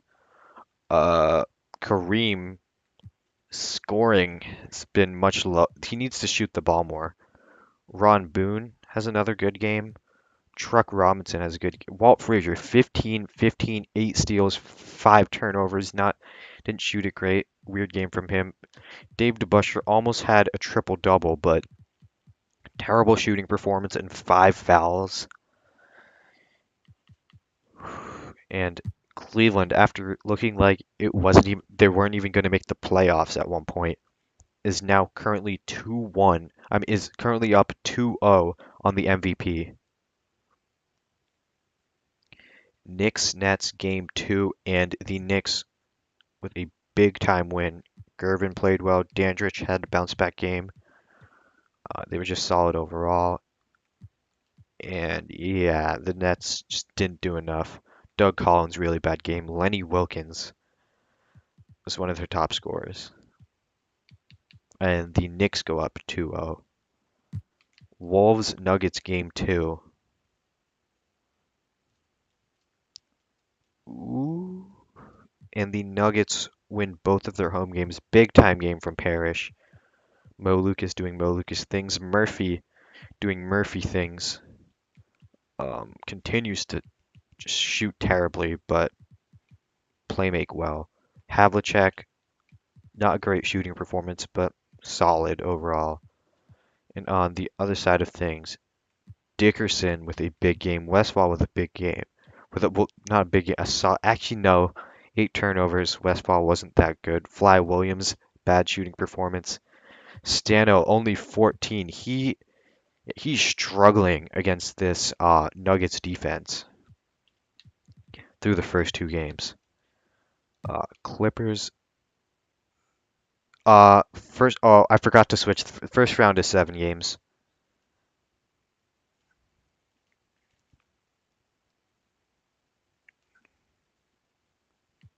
This is pretty close.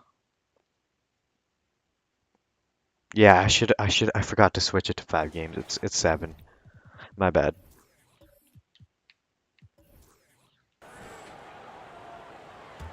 Wait, let me just make sure they have the right players in. What? I'm just gonna let them figure that out. What? That's okay. They have like okay.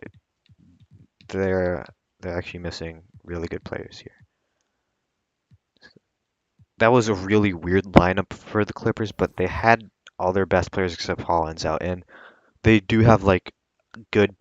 Holland isn't that much worse than Holland, so I'm fine with the Clippers doing whatever that was. Elmore Smith into Chenier. Chenier gives it to Artis.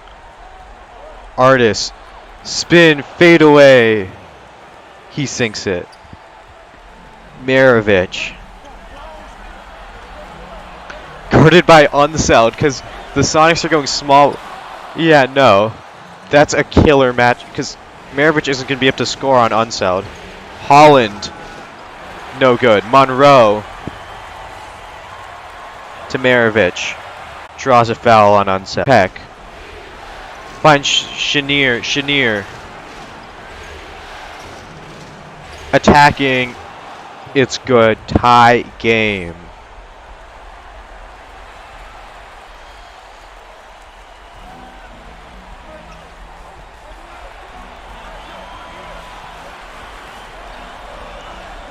Maravich. Pull up. It's good. 2-point lead for Seattle.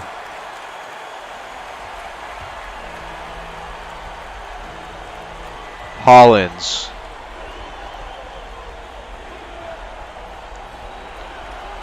Attacking. Behind the back. Nice layup. Tie game. 20. Start it.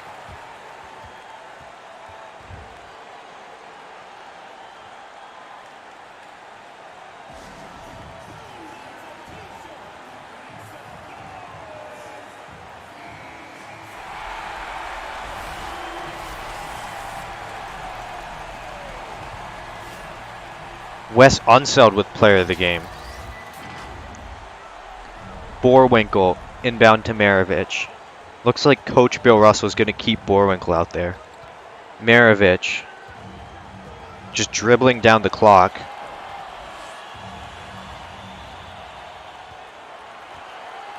Eight seconds left on the shot clock. 5, 4, 3, 2, 1. Maravich misses. Unseld gets the board. And San Diego calls a timeout. San Diego has a chance to win the game here and go up 2-0 on the Supersonics. Kupek. Inbound to Hollins. Deep three. Air ball. We got overtime. I'm not watching the entirety of overtime. That's 5 minutes. It's an insanely long time. We'll go into Simcast real quick.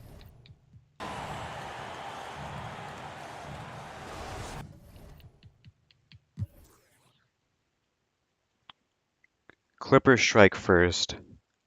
They score again. Seattle goes right back at them. Seattle takes their first lead of overtime. Clippers tie it up. 1 minute left. Let's jump in. Tie game. Hollins.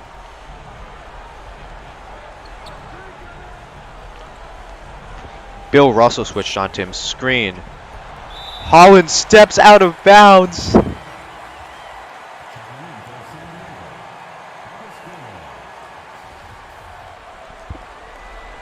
Bill Russell. Inbound to Maravich.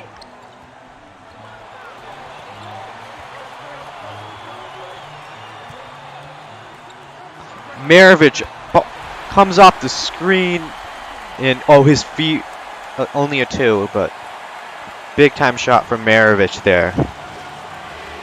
Great use of the screen. Hollins, screen from Gilmore. Hollins with Bill Russell switched onto him, blocked by Russell. Monroe, tipped out of bounds. Still will be Seattle ball. Drew. To Monroe. Maravich. Screen. Maravich finds Bill Russell. Bill.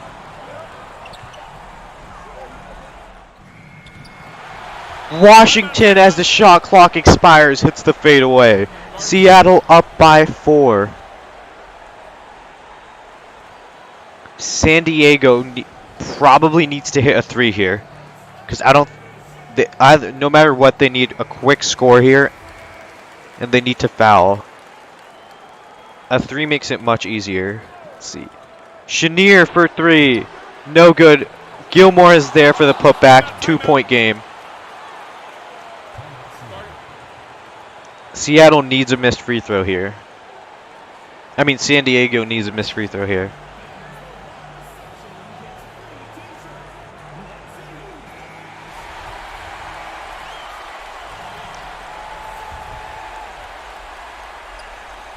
Monroe is going to the free throw line. Oh, wait, they had a foul to give. Monroe gets it down to 0.8 seconds. First free throw is good. They're giving Earl Monroe MVP chance. He sinks both. This game is over. Looks like they hit a buzzer beater somehow, but yeah, it wasn't enough. Earl Monroe with 32 and 12. John Drew with 23 and 11. Pete Maravich with 22 and 6. Kermit Washington 16, 9, 4 blocks, and the dagger. Jerry Konopasek with a solid game. Tom Borwinkle 12 assists. Bill Russell with a really solid all-around game. On the other end, Artis Gilmore had 37 and 16 and 4. Wes Unseld had a triple-double and 4 blocks. No one else really played that well for San Diego.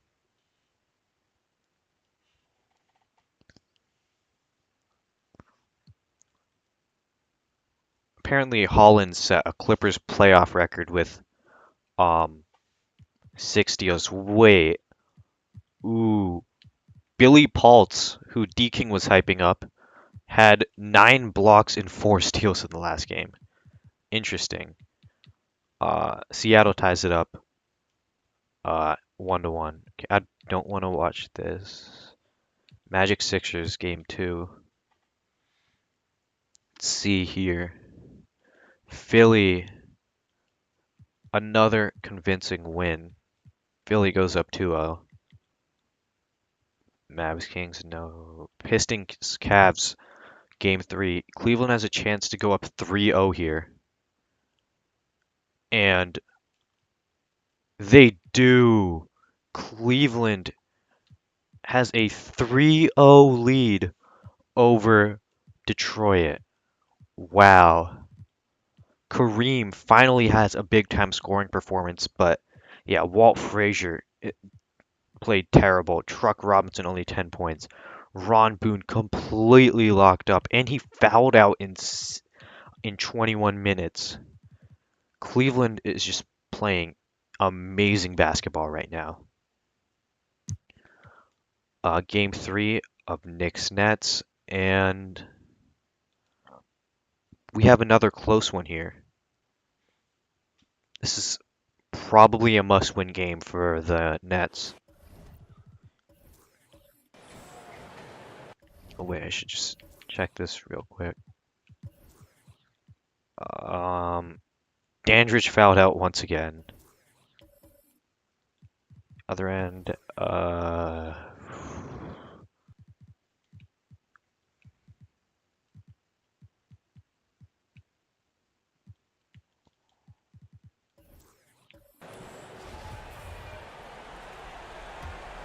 here we go.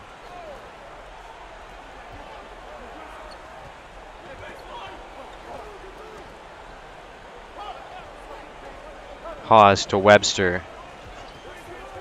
None of the Nets good players are in, and looks like Paltz reached in, so now the starting lineups will come in.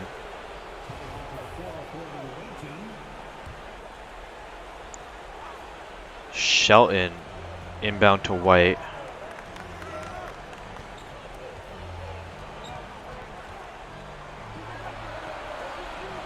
Rudy. As the shot clock expires, he is able to flip it up and in.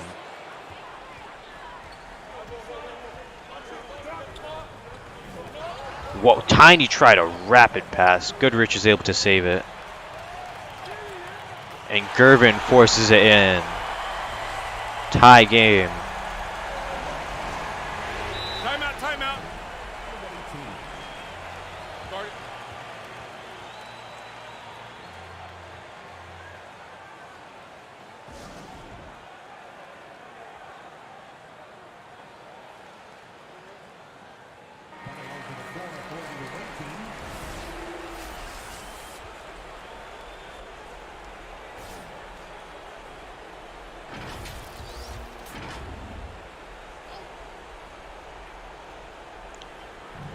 JoJo White.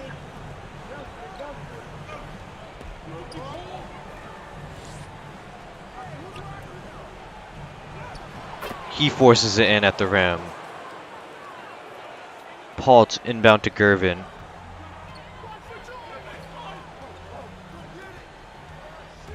To the rim, Gervin with the big time slam. Gervin is a monster. Doug Collins.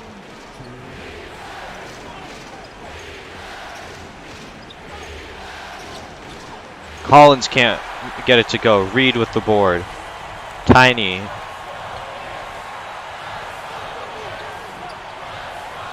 Attacking. Tiny scores.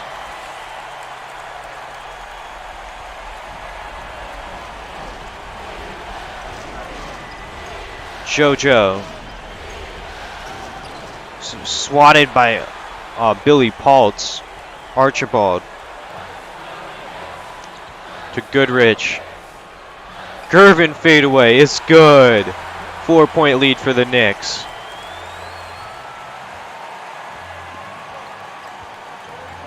Collins.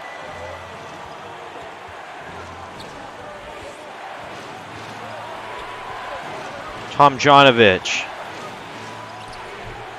No good. Paultz. To Gervin. To Goodrich. He can't get it to go. Hawes. Collins. Tomjanovich. Forces it in. 2-point game.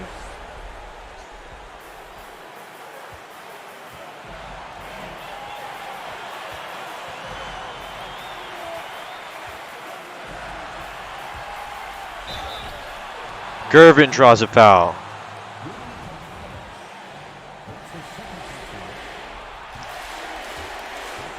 Gervin getting MVP chance. First free throw was good. Second free throw also good.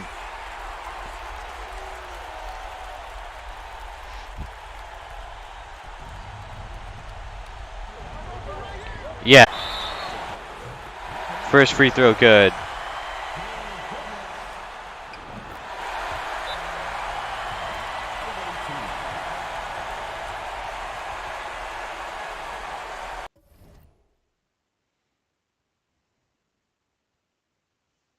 Okay, there we go.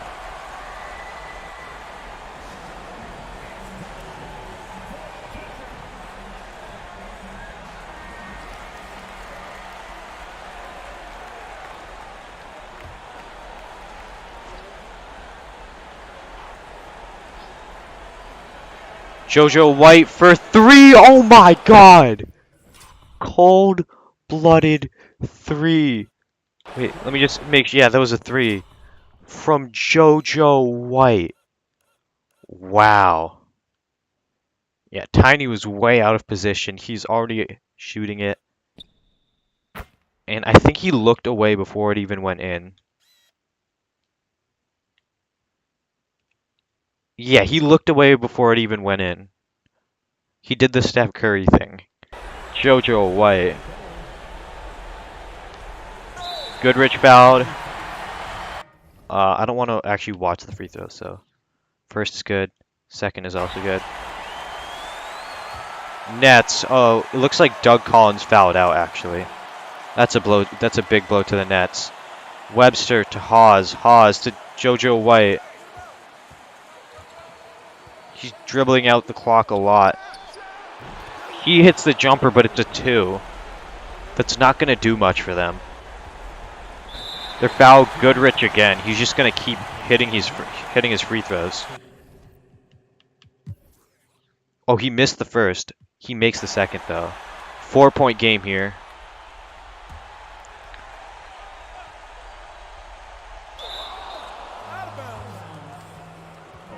Gervin tips the inbound.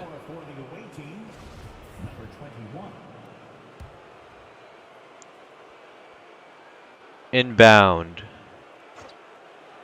To JoJo White in the corner for 3. Oh my god! Another one. JoJo White with another clutch 3. JoJo White. Oh my God. JoJo White has 20 points in the fourth quarter. What the hell? It's a 1-point game. Tiny Archibald going to the free throw line. First free throw is good. Second free throw is also good. JoJo to Tomjanovich for 3. Off the rim. It's over. Despite JoJo White's efforts, it was not enough. George Gervin and the New York Knicks are up 3-0, but JoJo White is not going out with a fight. Without a fight, I mean, not with, yeah. God damn, JoJo White averaging 28 and 6 on 68% true shooting through the first 3 games. But the Knicks are just too good. Nuggets Timberwolves game 3. Yeah, JoJo should have just dribbled it up and took that. Timberwolves finally get a win. Stano has his best game of the playoffs. Of his, yeah. Havlicek had 14 assists. And looks like Murphy completely shit the bed. 1 of 9. And Minnesota stays alive. He said give Bill Russell a lot of minutes. So I'll do that, I guess. Yeah, he's not getting that many. Take minutes away from these guys. There's 30. We'll go 38 for. He just said a lot of minutes. He didn't specify, so it's 38 for Bill Russell. Interesting choice, but whatever. And it looks like the Clippers are going to take a 2-1 lead. Big game from Gilmore. Maravich had 8 turnovers. Ooh. And nothing special from Drew and Monroe. Yeah. Sixers Magic. Game 3. Can the Magic stay alive? Or will the Sixers go up 3-0? And it looks like the Magic will win a game. Big time performance from the Magic's top players. Yeah, nice bench performance from Tom Abernathy. 11 boards as a. Oh, wait, no, that's Sidney Wicks. He played well. Yeah, pretty much everyone who played for the Magic played well. And on the Sixer side of things, just no one had a standout performance. Kings Mavericks is tied, but I still don't want to watch that. Don't want to watch that. The Jazz won a game. Okay. If any of so these 3 matchups, Portland, Utah, Kansas City, Dallas, or Milwaukee, Washington, if any of those teams wins 2 games, then I'll start watching them. But I still don't like they're terrible teams, so I don't want to watch them unless like they actually start. Because 1 game could be a fluke easily, and it looks like Detroit is finally going to put up a fight. They're already down 3-0 though, so yeah. So I mean, I expected. So yeah, the Sixers are really good, but the Magic are probably one of the greatest 8 seeds we're ever gonna see. They're like they're genuinely like a 4 or 5 seed caliber team. So I'm not that surprised they got a game. Uh, yeah, that looks good for Cleveland. Okay, Detroit, Busher needs to be in, but that's all good. Okay. Frazier.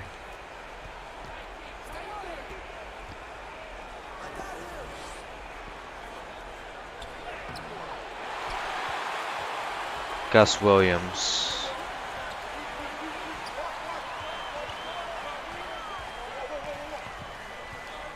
So I would do that. It's just there's teams that were tanking that made the playoffs, so I don't want to watch the teams that are like they traded away all their stars, and it's just they just like. And since there's so many teams tanking, there's tanking teams that made the playoffs, so I don't want to watch those games.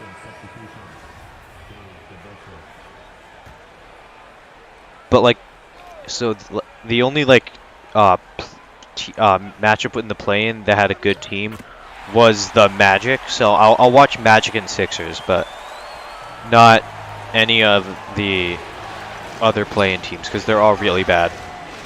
Frazier with a crazy pass to Kareem. Gus Williams bringing it up. Over to Dr. J. Back to Gus.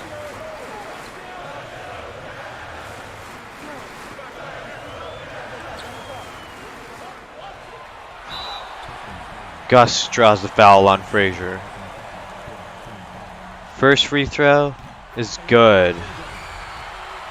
Second free throw is also good. Gus Williams gives Cleveland a 1-point lead.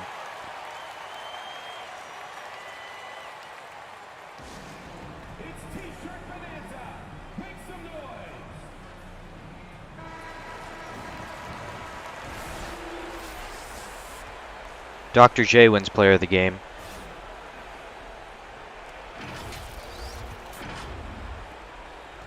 Frazier.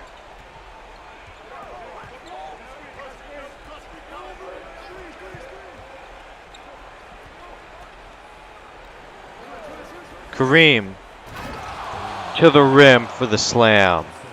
1-point lead for Detroit. Gus to Dr. J. Back to Gus.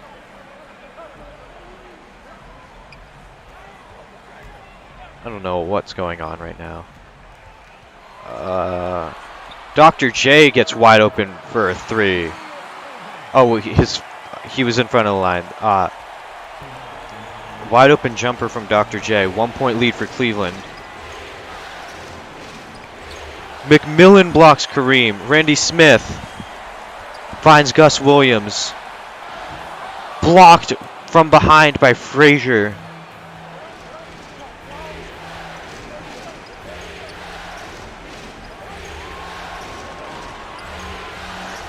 Frazier to the rim. He scores. Both teams are trading blows. Back and forth. Gus Williams.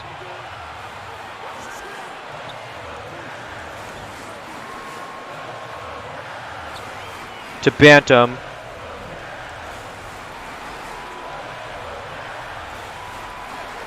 Blocked by Frazier. Wow. Frazier.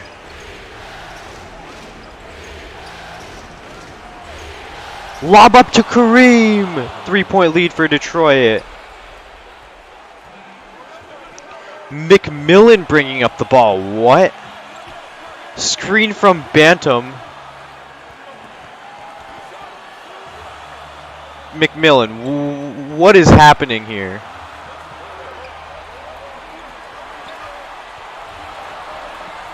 McMillan, pass it. Oh, and how did he score on that possession? What? Lead down to 1. Frazier to Kareem. Yeah, Kareem's just an automatic bucket.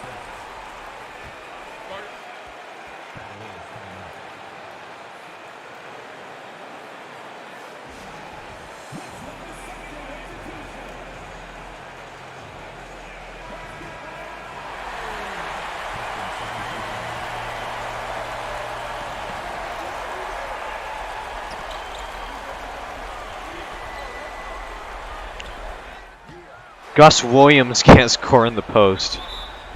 Frazier is going to the free throw line. Oh wait, no, they had a foul to give.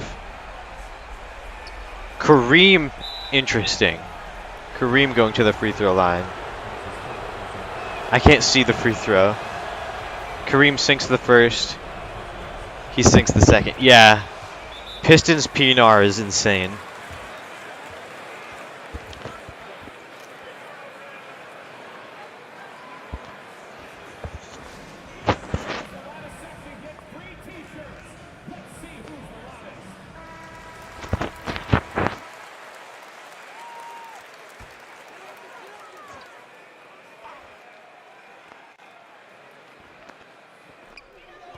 Dr. J. He can't score. Busher. Frazier. Okay. Frazier sinks both free throws. This game is over. Dr. J had a great performance. Gus Williams had 15 assists, but he wasn't that great. Randy Smith was solid. And on the Pistons end, Kareem was dominant. Ron Boone with a great game. Walt Frazier, he was he was playmaking really well on screen in PNR with Kareem, and DeBuscher wasn't that good, but he had a lot of assists.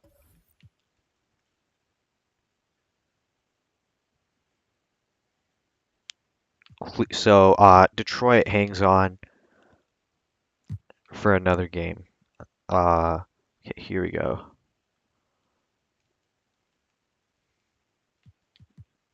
The Nets hang on as well.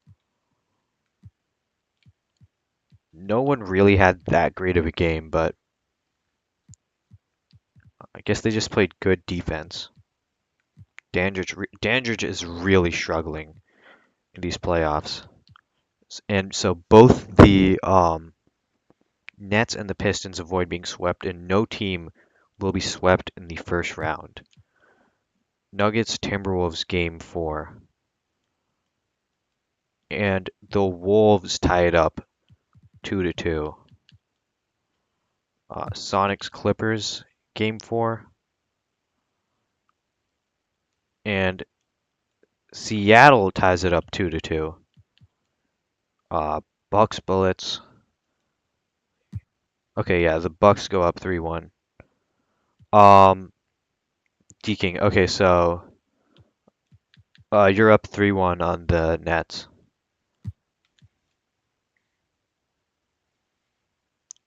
Sixers drop 153 points in 1977 and go up 3-1 on Orlando.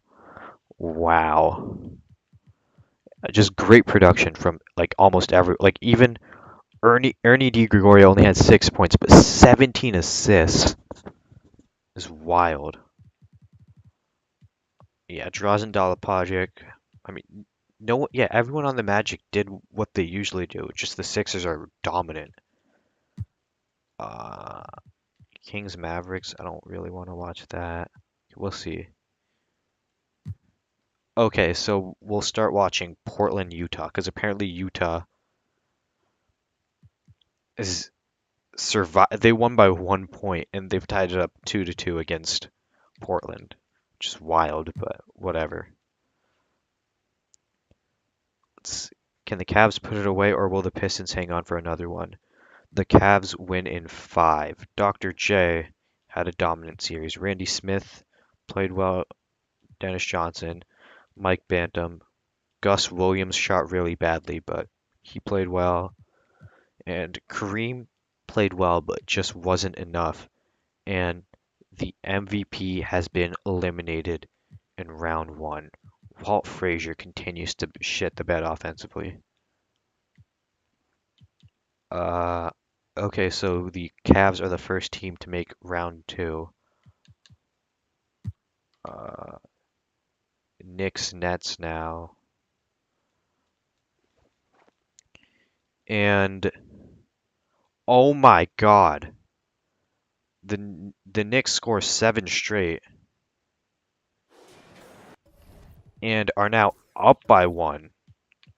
despite being down by 6 with just a couple seconds remaining.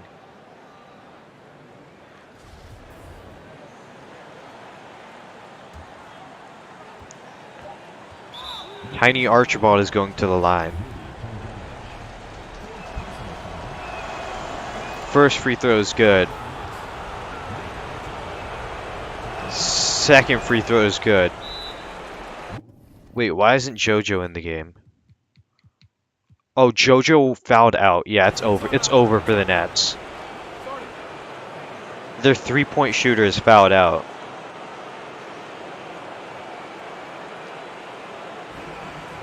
See what happens here.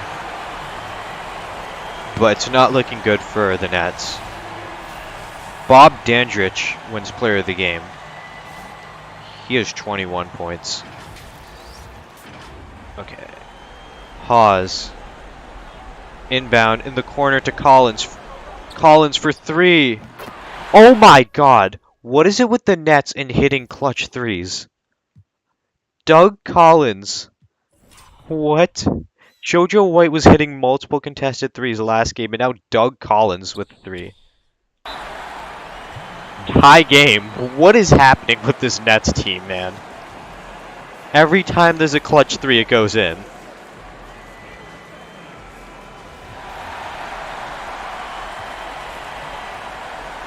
.4 seconds remaining.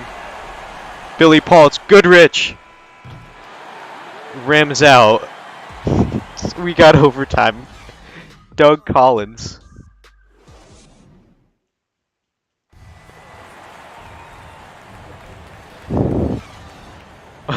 Yeah, 2K can hear me. Doug Collins sends it to overtime. Okay, let's see. Knicks take a 2-point lead. Nets take a 1-point lead. 3-point lead for the Nets. 5-point lead. 1-point game here. Yeah, the Nets have magnet rims. Shelton. Yeah. Lenny Wilkins at 41 is playing in the playoff games. Collins. Oh my god, Doug Collins is him. 3-point game for the 3-point lead for the Nets. Goodrich with the ball. Screen from Paultz. To Tiny. Tiny. To Paultz. Back to Tiny. Tiny. To Gervin. What? Off the rim. Paultz gets the offensive board. And it's blocked out of bounds. It will still be Knicks ball.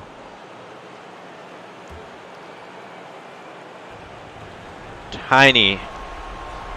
Screen from Paultz. He gets to the rim. 1-point game. Lenny Wilkins at 41 years old bringing up the ball. Screen. Rudy in the post. He can't score over Dandridge. Dandridge to Goodrich. Back to Tiny. Screen from Dandridge. Tiny to Goodrich for 3. You already know it's good. Knicks up by 2. Yeah, Goodrich leads the league in 3-point percentage at 50%.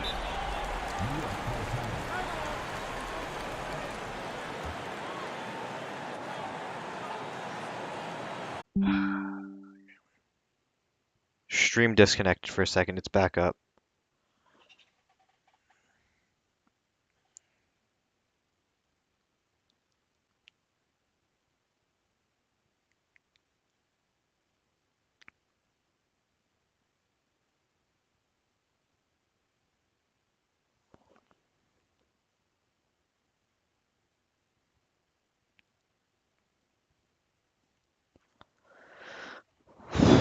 Okay. Let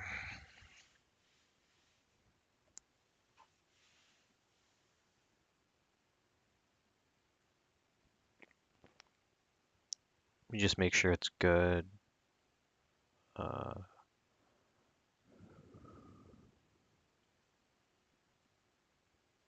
Okay, we're live again. Okay.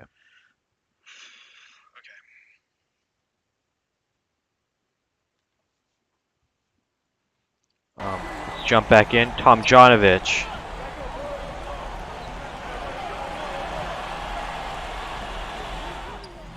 He puts it in, tie game.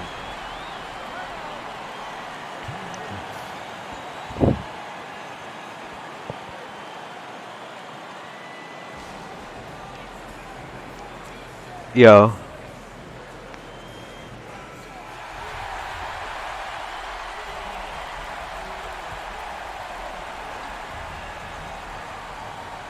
Paltz. Inbound to Tiny. Finds Goodrich. Tries to bank it in, but Paltz is there for the offensive rebound and the putback after the Goodrich miss. Wilkins.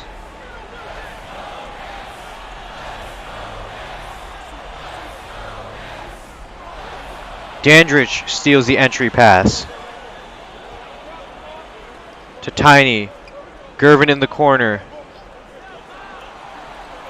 Knicks up 3-1. Now Goodrich, the big time three, puts the Knicks up by 5. Started.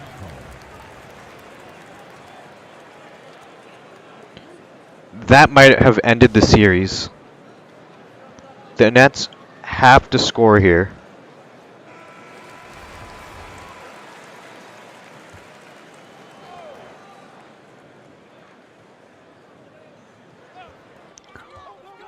Wilkins. No good. They have to yeah, this game is over.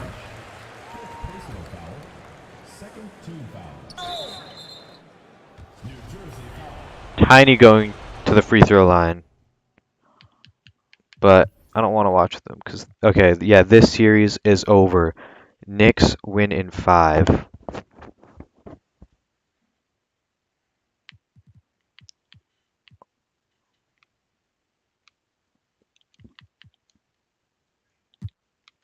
Wolves Nuggets game 5. See who takes the 3-2 lead here. And it will be Minnesota. Stano has a huge game. Denver went up 2-0 originally, but the Timberwolves have won 3 straight. Okay, and Drexler's told me to make Wes Unseld the second scoring option. So, yeah.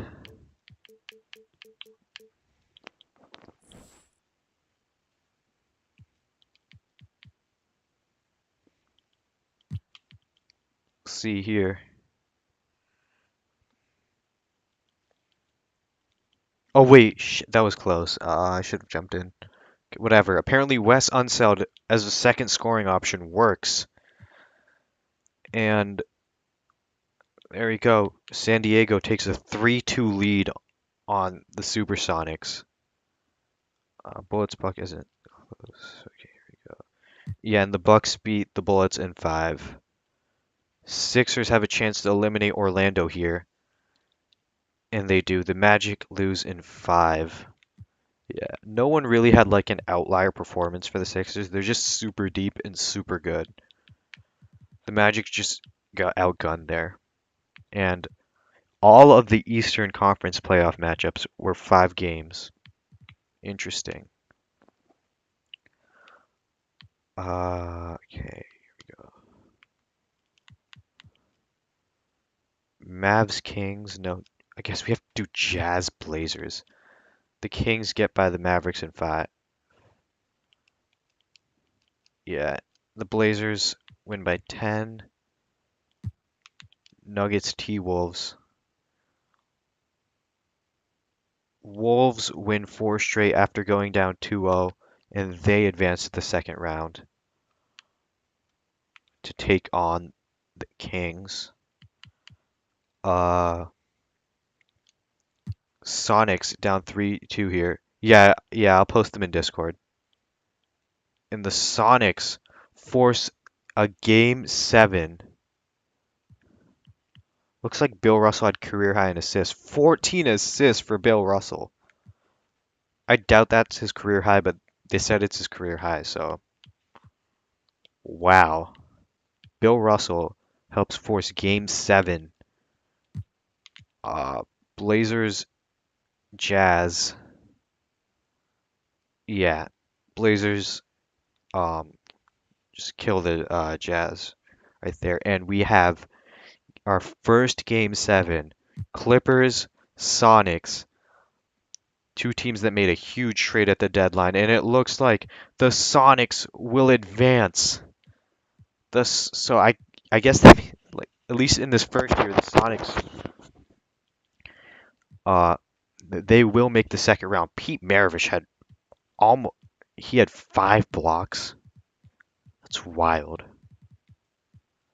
And yeah, so the Sonics advance and they're playing Portland in round two. Let me post this in Discord, and in 5 minutes we'll start round two.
Okay, so D King has rotation changes. Okay, he wants this, but um,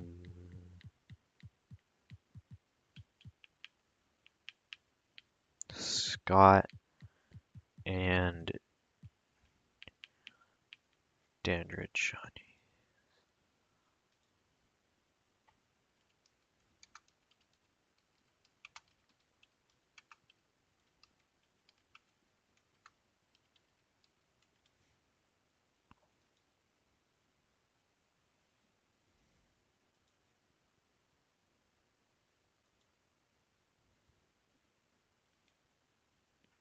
Okay, I think Dakota sent me DJ on Taylor. Okay.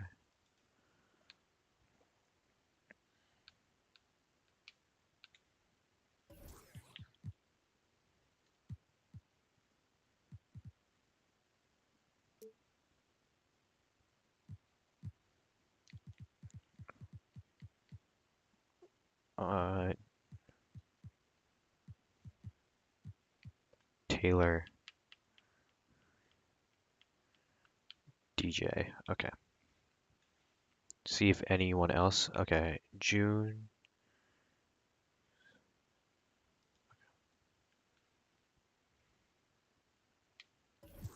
just wants his starters to get more minutes and his bench to get less minutes.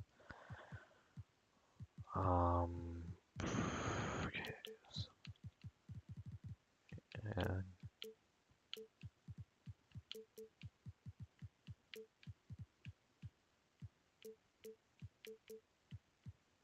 okay, there we go.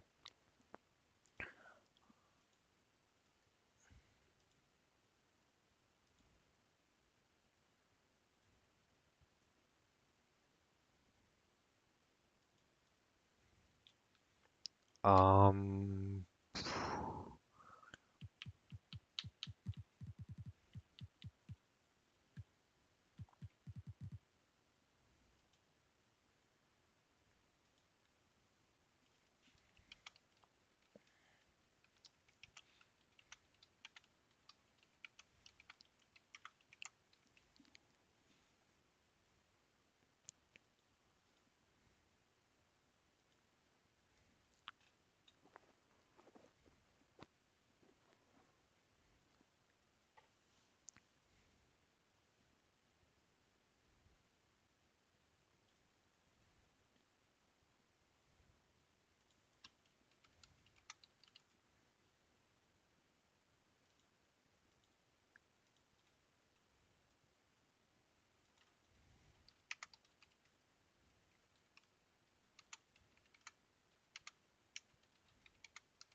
Okay, we're almost set. CD's just the.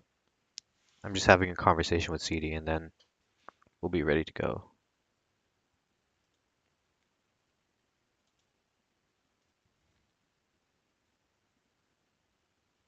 Wait, I think Jocab has like a thing where he just wants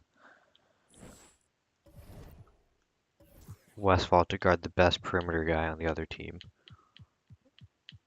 And King's best perimeter dude is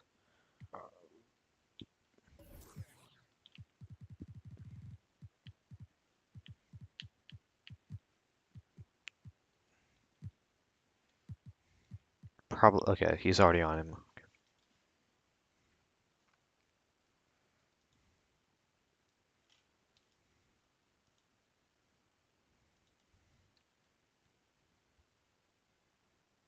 Okay, CD sent me his rotation.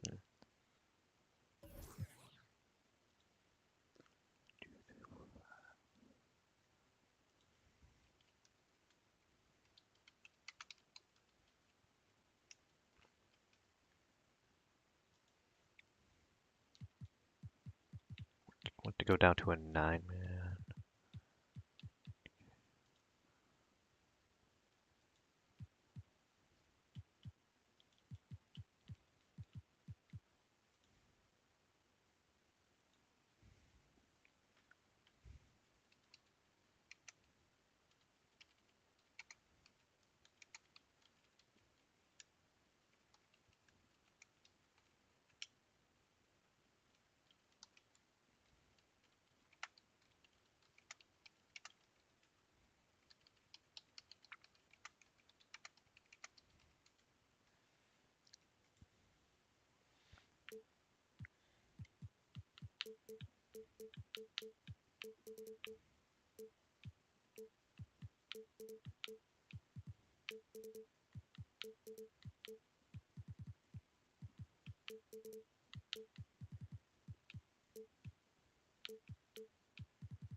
Okay.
Okay.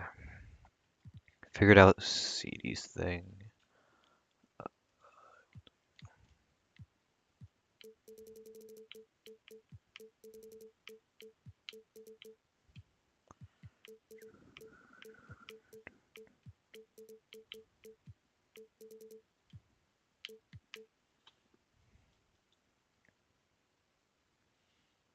Okay. I think we should be good. Um, okay, yeah, that's everything. It took longer than expected, but here we go. Round 2 of the 1977 playoffs. Game 1, Timberwolves Kings, and yeah, the Kings just killed the Timberwolves. Game 1, Cavs Bucks. And ooh, kind of close Cleveland score. Okay, there we go. We'll jump in. Cavs Bucks game 1. See what happens here.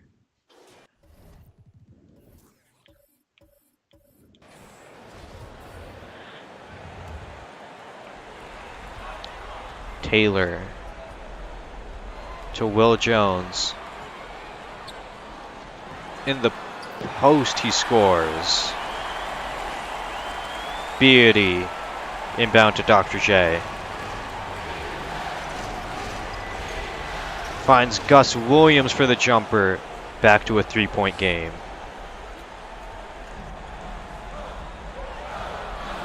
Taylor, guarded by DJ. Screen from Carr. Over to Will Jones in the post again. Blocked by Dr. J. He gets his own rebound, though. Blocked again by Dr. J. Dr. J to Gus Williams. Jump shot no good. Lacey to Taylor. Blocked by Gus. Beatty to Gus. Dr. J with the slam. 1-point game. Taylor.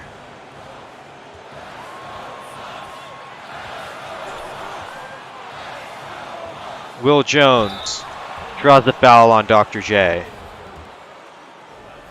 First free throw is good.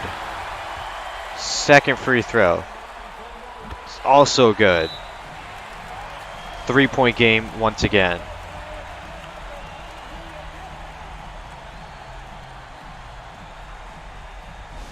Hi, Ian. You won in 7.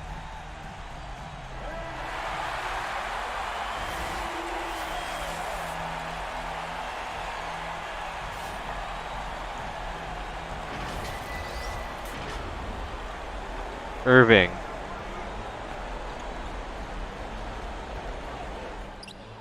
Jump shot, no good. Will Jones with the board. Carr going to the line. First free throw is good. Second free throw is also good. 5-point lead for Milwaukee. McMillan bringing up the ball. What? Over to Dr. J for 3. No good. Keenan going to the line, and that is probably game. First free throw is good. Keenan getting MVP chance. And Milwaukee wins game 1 by 9.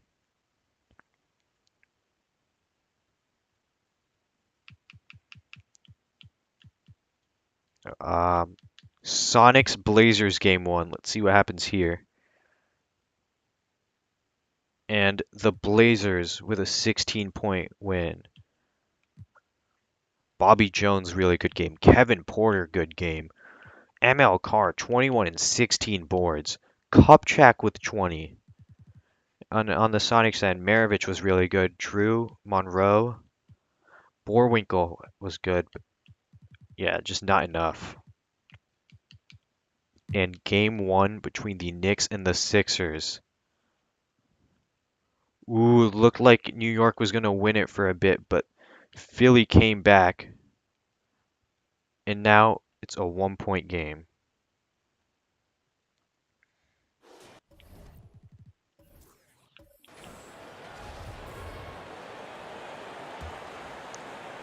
Goodrich into Gervin. Gervin with the jump shot, no good. Hayes to Buckner. To Lucius Allen, back to Hayes. Haywood draws the foul on Gervin. He's going to the free throw line. First free throw is no good. Second free throw is good. 2-point lead for Philly. Gervin bringing up the ball.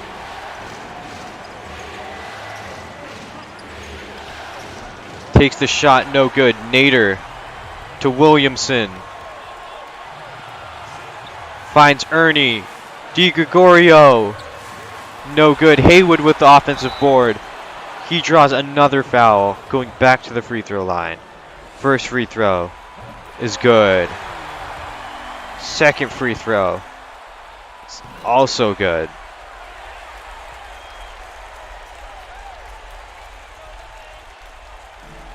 Gervin. Guarded by Nader.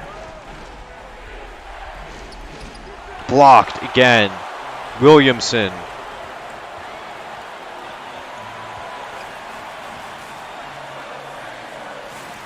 Haywood. They're triple teaming Haywood. What? Williamson jump shot. Hits a jump shot. He hits the mid-range jump shot. I don't know why. Okay. 6-point lead for Philly. We'll give the Knicks this possession, but it's probably over. John Williamson wins player of the game. He has 27 on the night.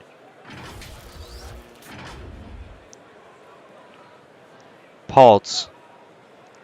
Inbound to Tiny. Driving. Okay, quick score there. Timeout.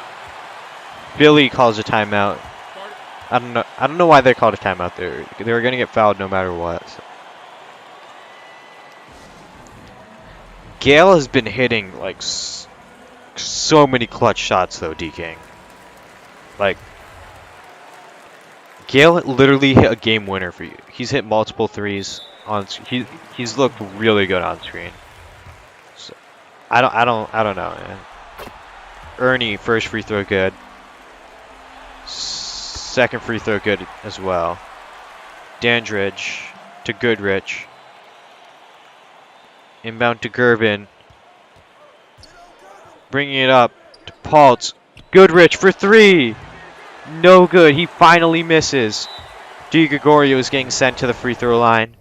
And it looks like it's over.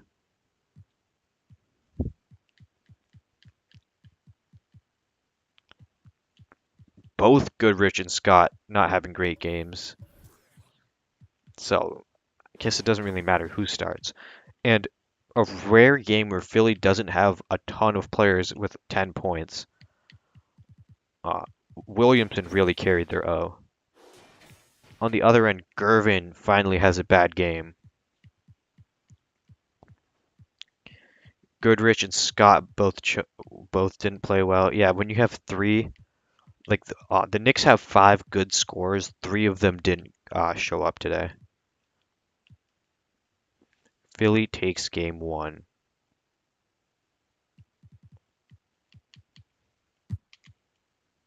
Game 2 of Timberwolves Kings. And it looks like the Timberwolves will get a game. Wow, Stano continues his dominance. Cavs Bucks game 2.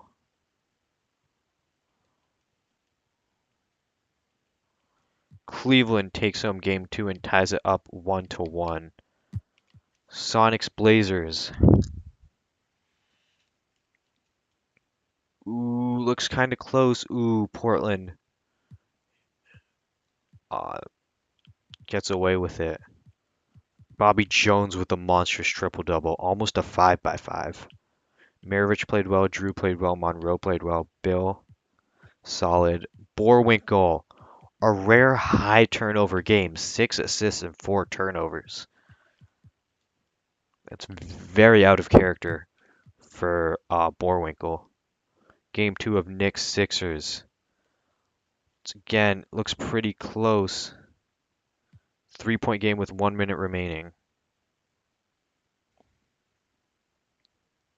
Shooting 2.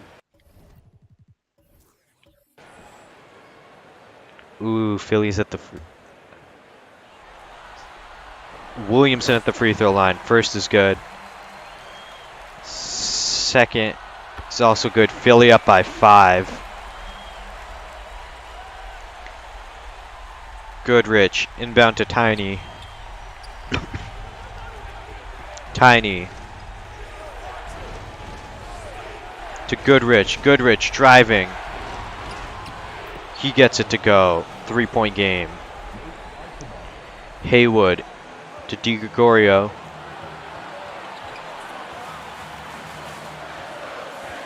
Ernie down low to Haywood. Haywood dribbles out in the post. Draws a foul. Haywood just a foul drawing machine. First is good. Second is also good. Philly once again up by 5.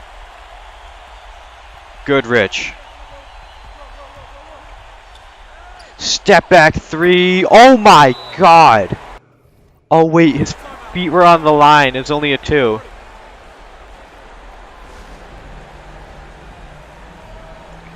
Oh, that would have been so cold if that was a 3. Williamson wins player of the game. 24.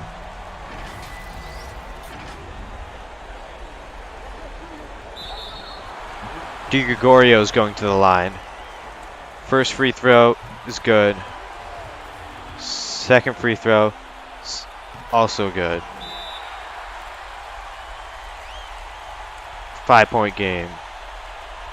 There isn't a line on the court, but you can't like remove it from the 2K's coding or whatever.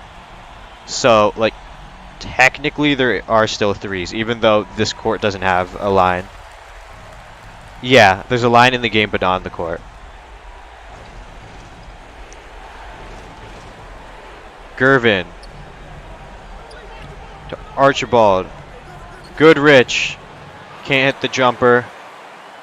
Gregorio's getting fouled, and it looks like Philly is gonna win this one. Yeah, another close win for Philly. Big time game from Williamson again. Yeah, that trade's looking really good. Hayes hasn't really consistently been a go-to scorer, so having Williamson there is huge for Philly. Gervin, ooh, very inefficient game. He was getting to the line a lot, but 30 on 26 shots. Dandridge, good performance. Paltz, Archibald, and the shooting guards continue to underperform. Goodrich went 0 for 5 from 3. Yeah, it's looking rough for New York right now, but these two games have been close, even though a lot of their players are underperforming. Kings Timberwolves game 3. And wow. Oh, Minnesota had it. No, Haywood is the sixth man.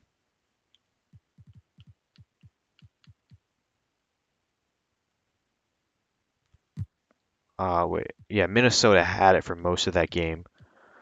But oh, Stano fouled out in 13 minutes. Wow.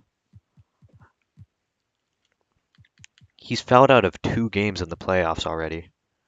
Bucks Cavs game 3. Ooh, it's looking pretty close here. But the Cavs with a huge fourth quarter take a 2-1 lead. Dr. J is him. Dr. J is so good. He is the sixth man. They're just playing him over Hayes. He is the sixth man. They're just playing him over Hayes, even though Hayes is the best player. And it's working, so.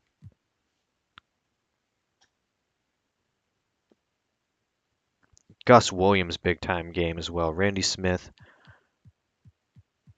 Bantam, Johns. On the other side, Carr had a good game.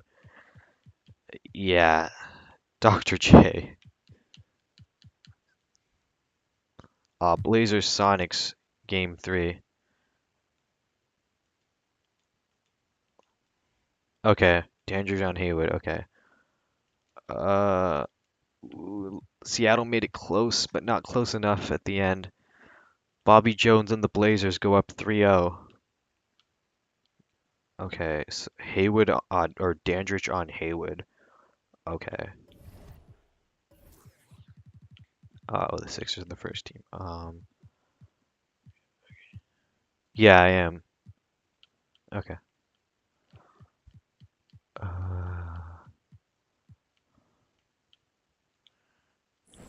there we go. Let's see if the Knicks can avoid going down 3-0 like the Sonics. And wow, 29-point win. 29-point win for the Sixers. John Williamson continues to play great. Haywood puts up 20 off the bench despite Dandridge now guarding him. Wow. Goodrich finally has a good game. Paul's was terrible. Tiny Archibald was terrible.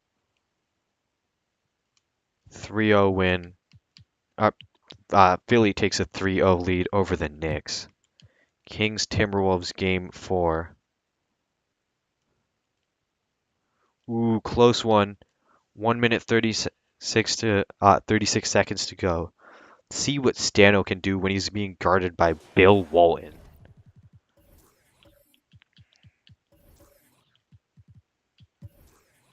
Okay.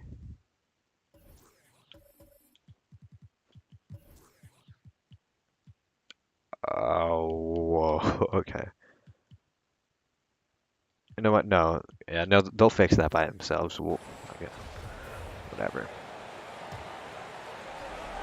Westfall to Stano in the post, guarded by Walton. He's getting doubled. Finds Washington. Washington turns it over. Mengel to Buse. Don Buse draws the foul. Tiny was putting up 25 and 11 without there's way less scorers on that team, so he was putting up way better scoring stats. Buse sinks both free throws. Washington into Westfall. Stano spins and scores with ease. Stano Kropilak with 20. Walton blocked by Stano. Inbound to Walton.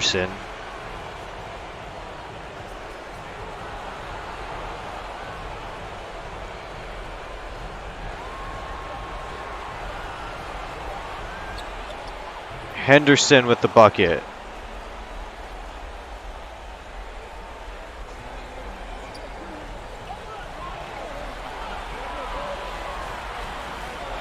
Westfall to Stano.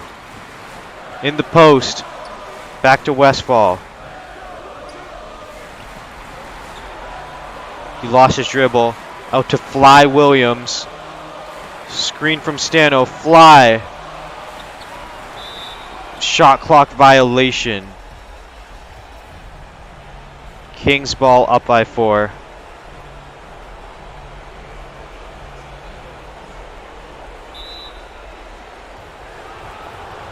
Henderson going to the line. First free throw is good. Second free throw is also good.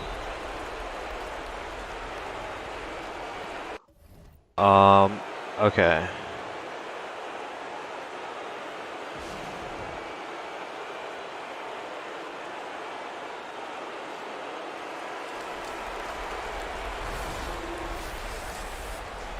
I don't know.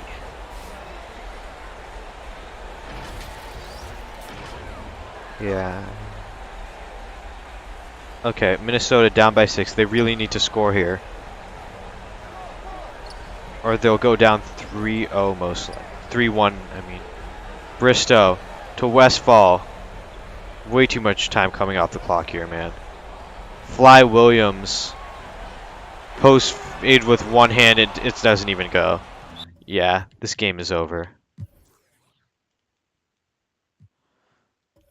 Fly Williams had 25, 10, and 5. Stano, good game.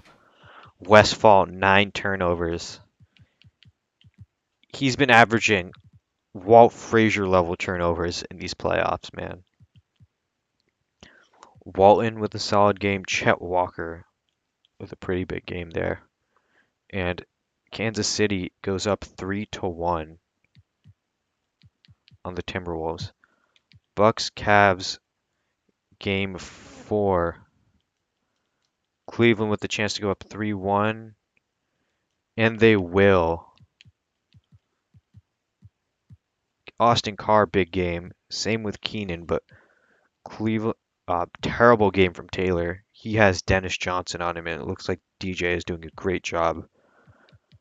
Milwaukee is down 3-1 to Cleveland. The Sonics are down 3-0, but now they're down 3-1. They actually win a game. Can the Knicks win a game? Oh my God.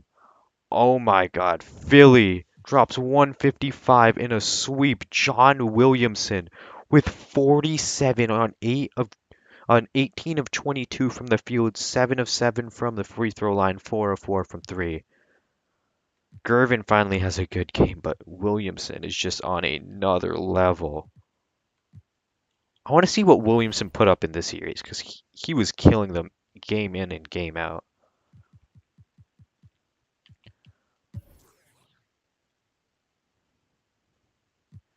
John Williamson averaged 32 points per game on 65, 63, 100 splits versus the Knicks, and they sweep.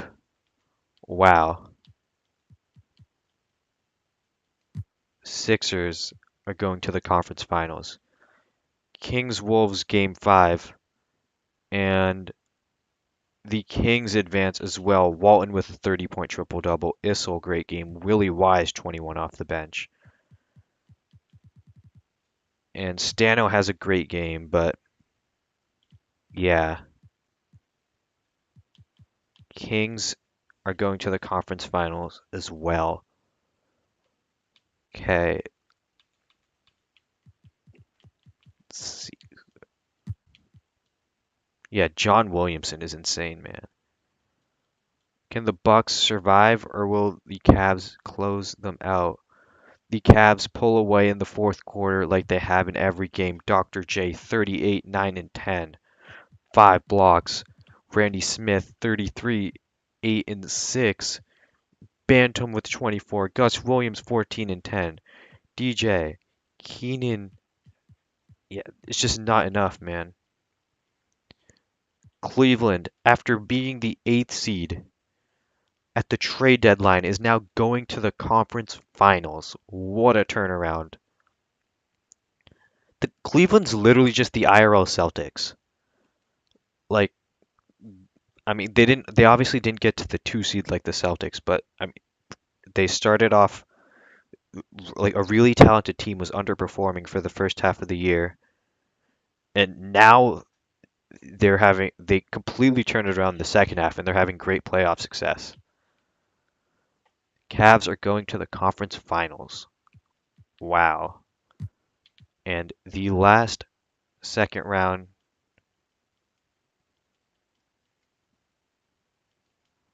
matchup, and wow. The Sonics, after being down 3-0, have a chance to maybe make it a 3-2 series. The Sonics come back down 3-0, man. That'd be insane. Bobby. And one! Bobby Jones with an and one. Wow. First free throw is good. Monroe.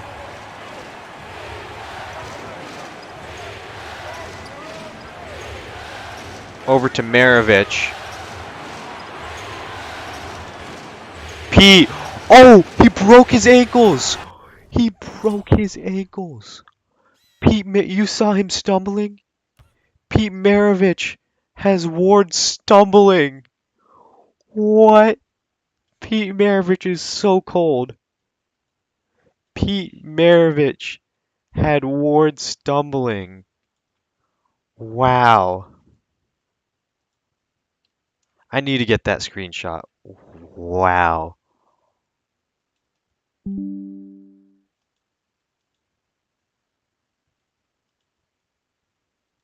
Pete Maravich has Ward stumbling.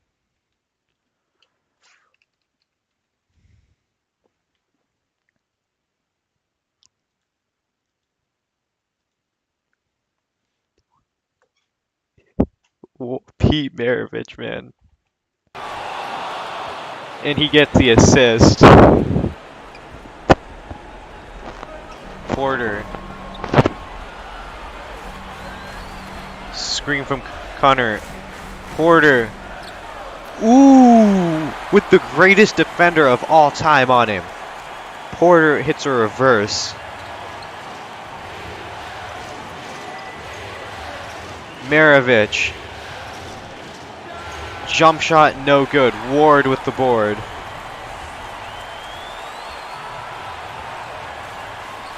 To Jones. 5-point lead for Portland. Maravich. Trying to keep his season alive. Bobby Jones on him. Yeah, nothing Maravich can do there. Ward draws the foul. Henry Ward, first free throw is good. Second free throw is also good. It looks like it's over for Bill Russell and the Seattle Supersonics. John Drew with 29 and 18. Kermit Washington played great. Earl Monroe wasn't that, and Maravich. He was playing so great these playoffs, but in the last game, he just couldn't do it.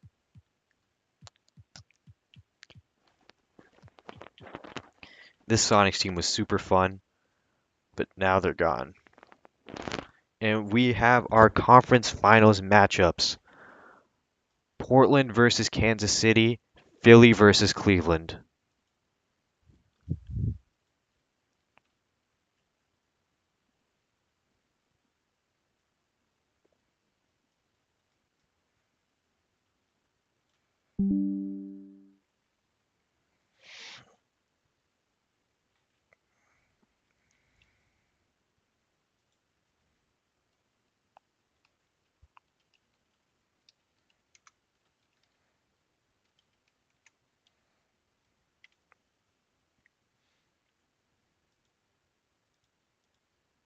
Yeah, I put the conference finals announcement out there.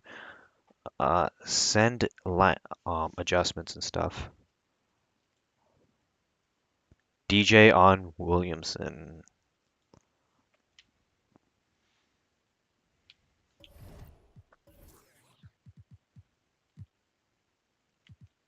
Wait, I think it's okay, 8 man. And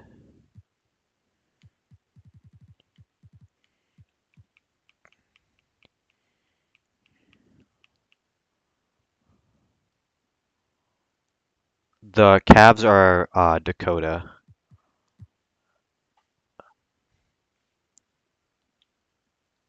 Okay.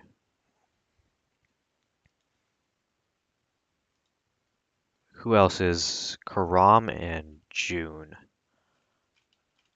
Okay, I'll give them until 7:55 to send any lineups and stuff. Let's actually look at the playoff, like the overall playoff leaders. The Sixers don't have like 8 stars, but like they have a insane bench. Haywood is like a star level player on their bench. The overall playoff leaderboard, Dr. J, far and away the top scorer, 35, 12, 9, 3, and 3. Uh, Williamson, 27 in these playoffs. Walton has been playing great. Um, yeah, Maravich was playing great before he got eliminated. Stano, Westfall, Boone. I mean, they low sample, but Boone was playing really well, and yet Ray had to score 21 a game out of necessity because of how bad his team is. Fly Williams putting up 19 a game. Yeah, we can look at some other stats. This is regular season, by the way. So the number one offense ended up being the Nets by point 0.1. Cavs right there though, and defensively, so Cleveland, yeah, they picked it up a lot. They went from a bottom four-ish, I think they were bottom four defense, to that's like 13th, I think. So yeah, net rating, Cleveland ended up being eighth. Philly actually ended up being fourth in net rating, which is very interesting. In the last 30 days of the regular season, though, they had a plus 17 net rating, far and away number one. Um, yeah, yeah, Cleveland was much, much better in the second half of the year. Okay, let's see if anyone else sent adjustments. No? Okay, I'll wait 2 more minutes and we'll see.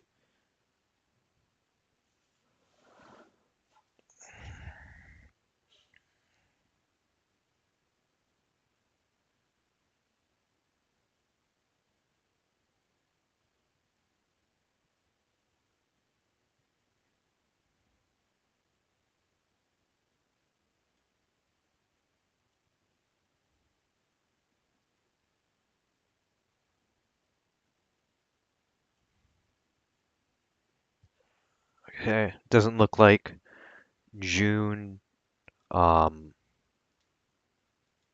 June, D-Lub, or Karam are going to send any adjustments. So I think uh, we can get started. Cavs Sixers game 1. Let's see. Ooh, Cleveland. Cleveland with a big time win. Dr. J, 37, 10 assists, 6 rebounds, 4 blocks, 4 steals. Randy Smith, 29, 7 and 7. The rest of the team didn't play great, but wow. A great defensive performance for a team that was really struggling early on defensively this year. Just completely shutting down one of the best teams in the league. Blazers Kings game 1.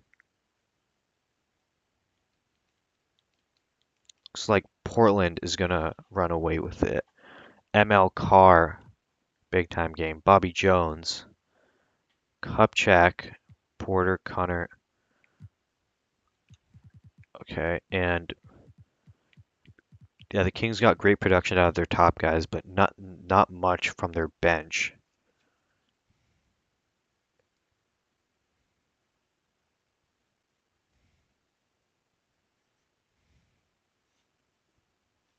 Okay.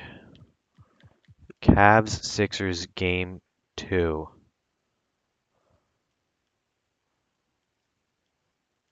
This one's close. 1-point game with 3 minutes and 27 seconds remaining.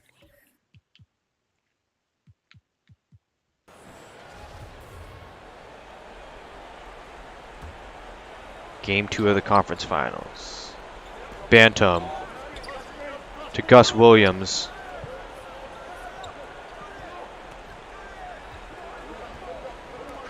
Ooh.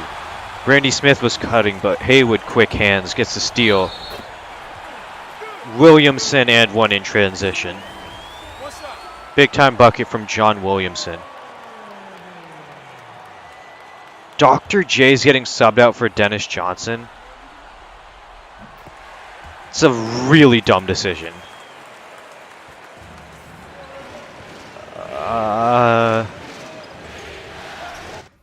Wait, did he foul out? Oh my god, Dr. J fouled out. Oh wow. Okay, that changes things a lot. Smith to McMillan in the post, has DiGregorio on him. And he capitalizes, tie game. I don't know if Cleveland can win this game without Dr. J.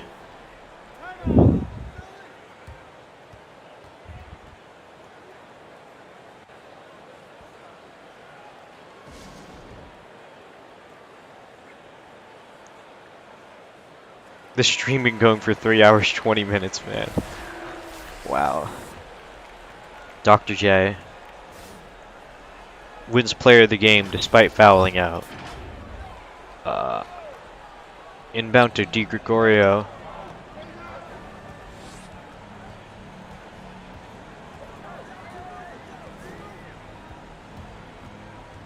Attacking.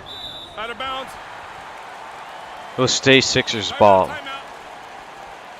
Philly calls a timeout. Here.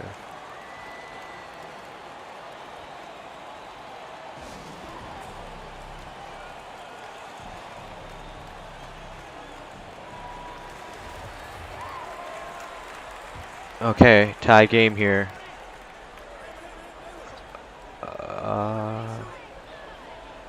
Haywood to Russell. Screen. Russell with Bantam on him. Tries to bank it off the glass. No good. Gus Williams to Dennis Johnson. DJ hits the layup. 2-point lead for Cleveland. Haywood and one on Bantam. Haywood is a foul drawing machine. Haywood Sinks the free throw, 1-point lead for Philadelphia. Smith to DJ. Gus Williams.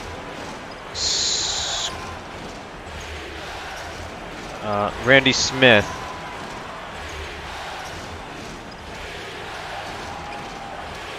DJ. Jump shot, no good. Nader to DiGregorio. Campy finds Ernie.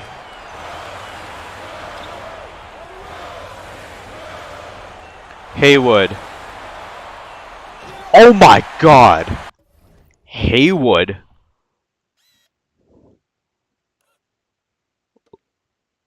Pump fakes and lobs it up to Nader. What?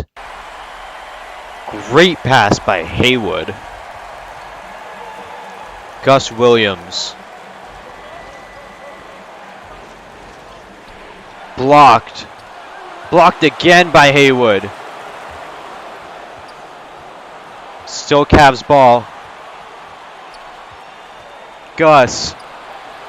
Floater is good. Cleveland is still in this, despite Dr. J fouling out. Ernie to Haywood. He's been the star on screen. Oh, he missed. Bantam to Gus. Gus gives Cleveland the lead. Cleveland is up despite their superstar player fouling out. Ernie to Haywood. Bantam with the block. Gus Williams to Dennis Johnson. Back to Gus. Fade away. No good. Nader gets the rebound and a timeout.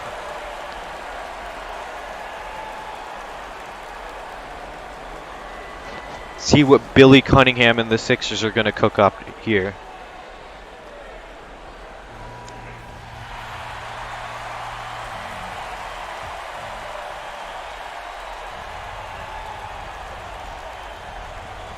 Ernie to Haywood.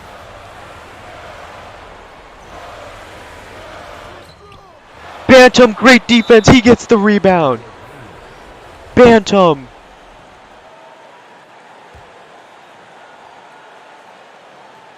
Inbound to Gus Williams. He's going to the free throw line. First free throw, good. Second free throw, also good. Philly looks like they don't have a timeout. DiGregorio whips it all the way up to Russell. No good. McMillan is going to the free throw line. He sinks the first. He sinks the second. The Cleveland Cavaliers have stolen both of Philly's home games. And the second one they did with Dr. J fouled out. This Cleveland team is legit. What a performance by Bantam defensively down the stretch. Amazing, amazing, amazing stuff from Cleveland. Up 2-0 on the best team in the league. Kings-Blazers game 2. Ooh, close one. Kings starting to pull away. 4-point game. Ooh, it was 2. Oh, I messed that up. John Mengel, whatever his name is, dropped 25 in a conference finals game. I should have jumped in earlier. That was my bad, but I mean, Kevin Porter continues to be really good. Kevin Connor, Bobby Jones had 9 steals, but yeah, it wasn't great offensively. And Kansas City ties it up 1-1. Cleveland now at home. Oh my god. Oh my god. Oh wait, no. Oh, it's overtime. What happened? Uh, Philly score, Philly score. Okay, Cleveland's going up. I messed up the jump there again. Uh, Looks like Cleveland has a lead. Oh wait, 3-point game.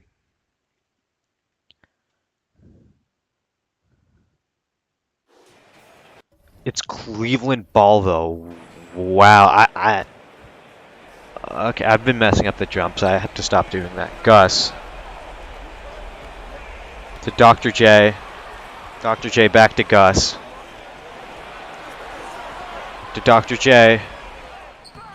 Dr. J puts Cleveland up by 5. They have a chance to go up 3-0. Ernie.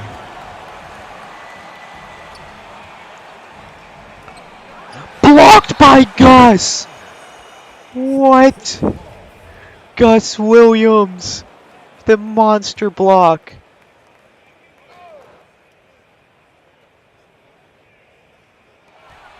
John Williamson. To Ernie. For 3, it's good! Ernie DiGregorio. Wasted way too much time off the clock, though. They need a missed free throw here.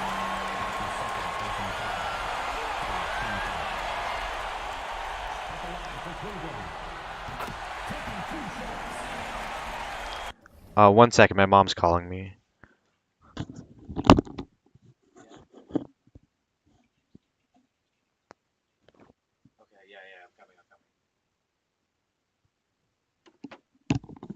My mom got locked out. I just have to let her in. I'll be back in a couple of seconds.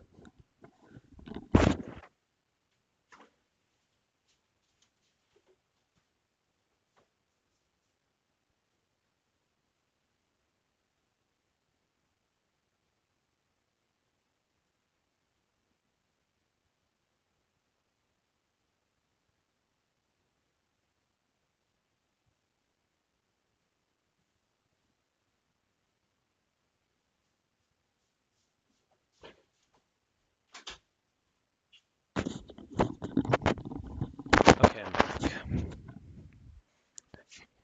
Yeah, Gus Williams' second free throw is coming up. Oh, sorry there.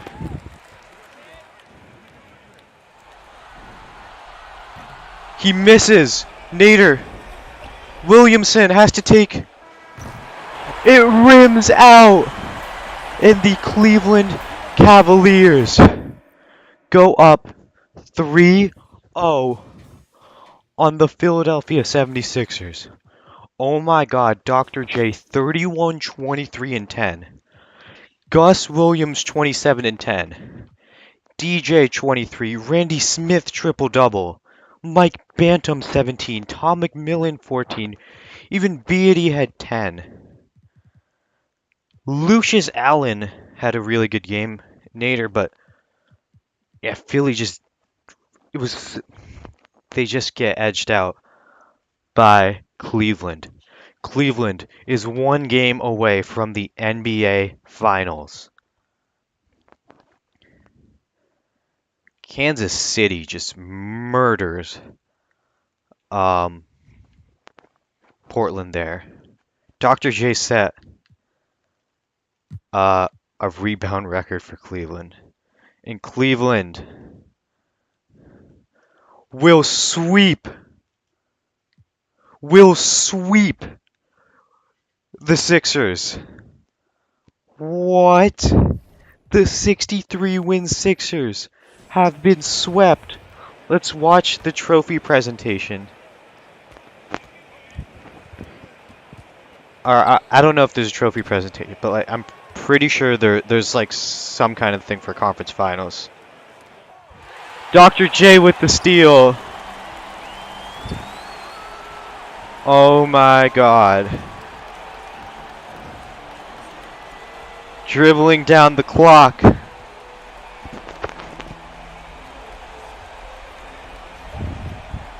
And it's over. The Cleveland Cavaliers have swept the Philadelphia 76ers and are going to the conference. I mean, not the. They're going to the finals.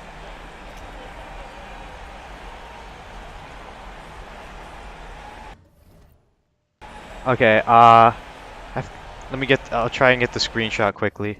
Okay. Uh, yeah, it's really hard to get a screenshot while you're in OPS at the same time. I couldn't get the screenshot, but whatever. Um, yeah, great series by. I, I don't even know how Cleveland and oh my, in the closeout game, Dr. J had 40, 21, 9, 5, and 4.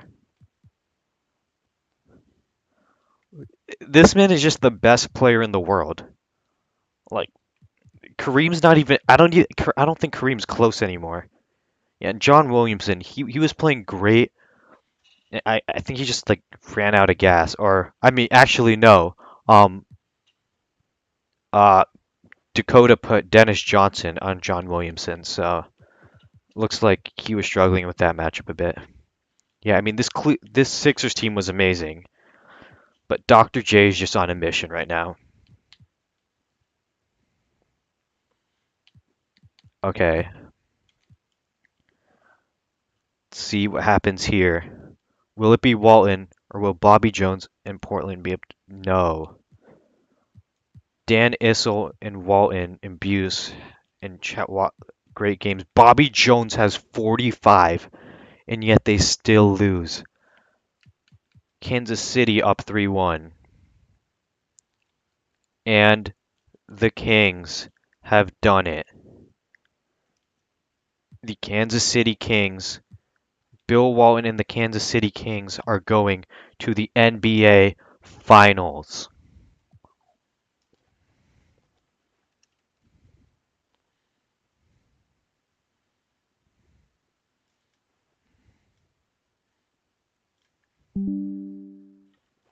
Uh, okay. We're here. Let me post this in league announcements.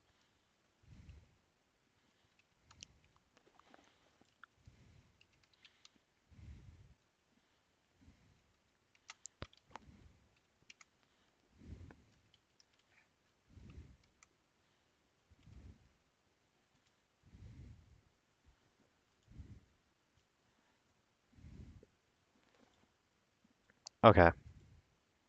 I don't think Karam is on right now, so uh, I mean, I'll wait a bit just in case he gets on, but yeah.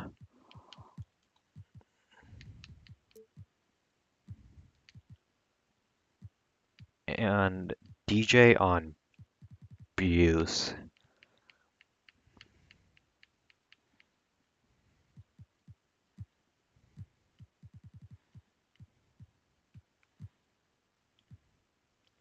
Okay. Um, I'll wait like a couple more minutes to see if Karam comes on, but oh, Karam's here. Okay.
Okay, Karam doesn't have any adjustments. Let's get started. Game one.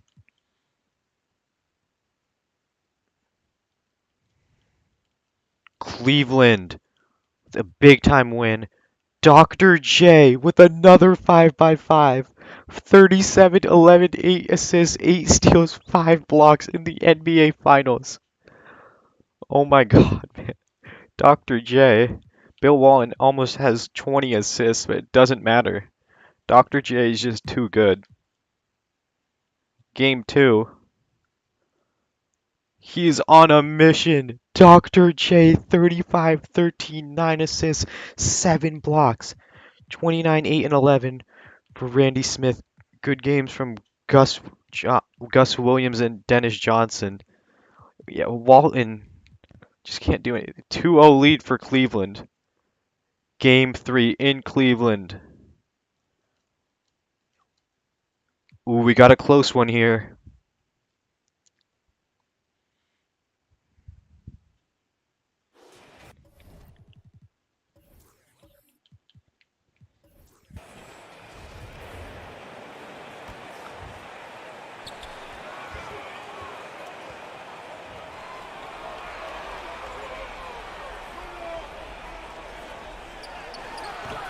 Millen, no good. Walton to Henderson. Mengel. Van Leer to Buse.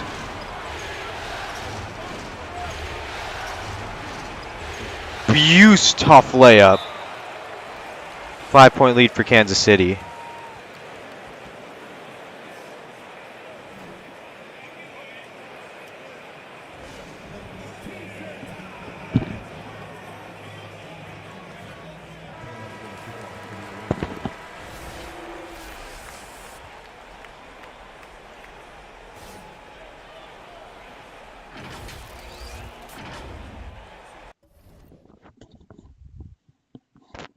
Give me a second. I'll be back.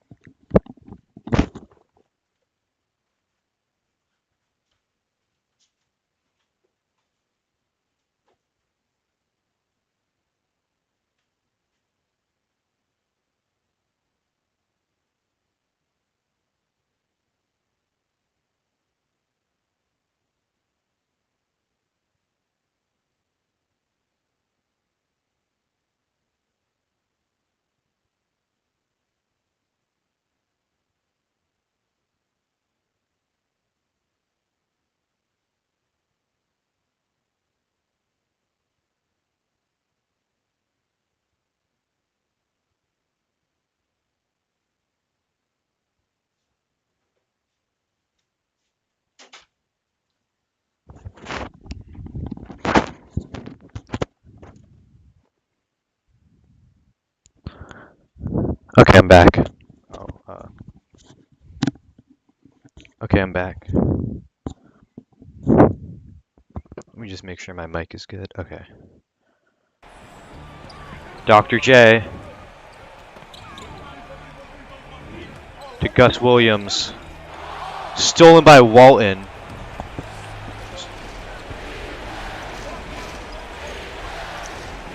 Walton in the down low. 7-point lead for Kansas City. Okay, Cleveland scored, so if it's 7, I'll start going into Simcast.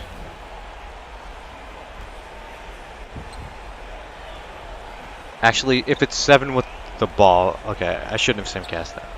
Okay. Walton in the post, blocked by McMillan.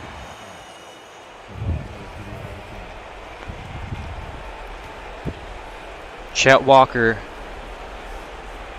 inbound to Walton, out to Henderson. Walton and 1. Oh my god. First, only free throw, good. 8-point lead for Kansas City. I mean, for a second it was looking like Cleveland was just going to sweep the Kings, but Walton, as dominant as ever.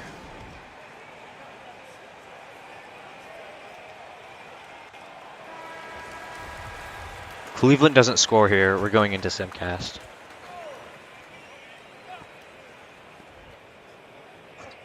Dr. J, guarded by Chet Walker, finds Dennis Johnson. Bantam Issel flops, 6-point game. I mean, Mengel getting pressured in the backcourt is able to get it up to Henderson. Running down the clock.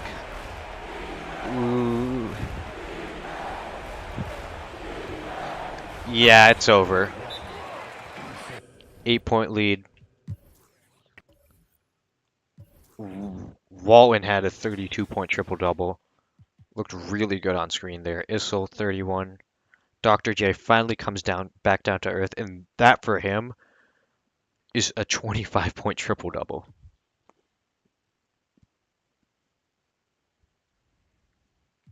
Cleveland, who was on a, I believe, 10-game win streak, finally drops a game. Game 4, and Cleveland, Dr. J with 34, 9, and 8 on 14 of 17 from the field. Wow. Beatty was good off the bench. And like Walton wasn't that efficient. Issel was solid. Cleveland going up 3-1 in the NBA Finals. See what happens here. And okay, yeah, Wallen isn't willing to go out without a fight. 3-2. Okay. 1-point game, game 6 of the NBA Finals, 2 minutes and 20 seconds remaining. This could be the end, or the Kings could force game 7 and put a massive stain on the season by Dr. J if he blows a 3-1 lead in the finals. Wallen in the post. No good. Great defense by Beatty. Gus Williams to Dr. J. In transition, Dr. J puts it up and in. 3-point lead for Cleveland. Van Leer bringing up the ball. Walton puts it up quickly. Cleveland timeout.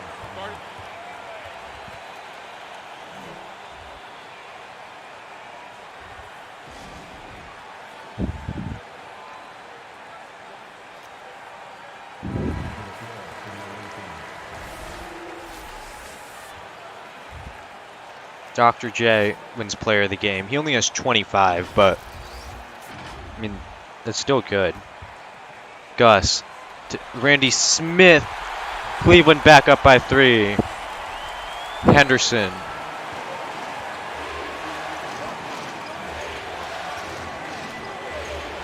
Walton. Back to Henderson. Walker. To Walton. Doubled. Out to Walker for 3. It's good. Chet Walker ties it up. Dr. J. Gets past. He gets blocked by Walton.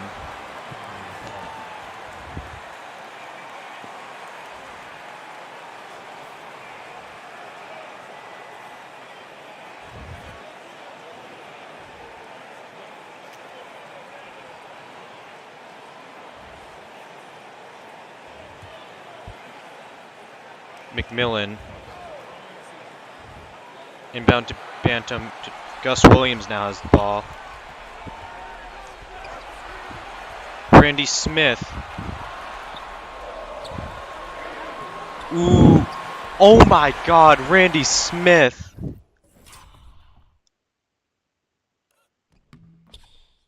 Gets his... He was in a one-on-one situation with Bill Walton. He misses. He's able to sneak it under Bill Walton. He misses, gets good positioning, and puts back his own miss on Bill Walton. 2-point lead for Cleveland. Henderson to Walton. Doubled. Henderson back with it to Issel. Issel back to Mengel. Screen from Walton. McMillan out to Chet Walker. Walker shoots a contested three, no good. McMillan with the board. Smith in transition. Randy Smith blocked by Chet Walker. He saves it. Chet Walker in transition to Issel. Henderson. Stolen by McMillan. Bantam.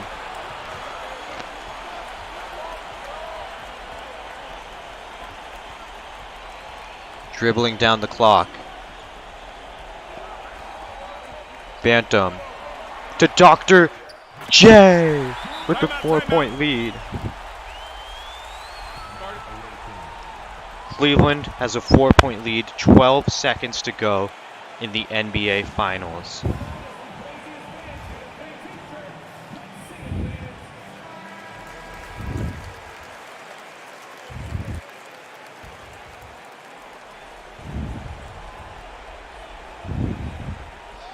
Walker, no good. Randy Smith is going to the free throw line.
And Cleveland has won the championship.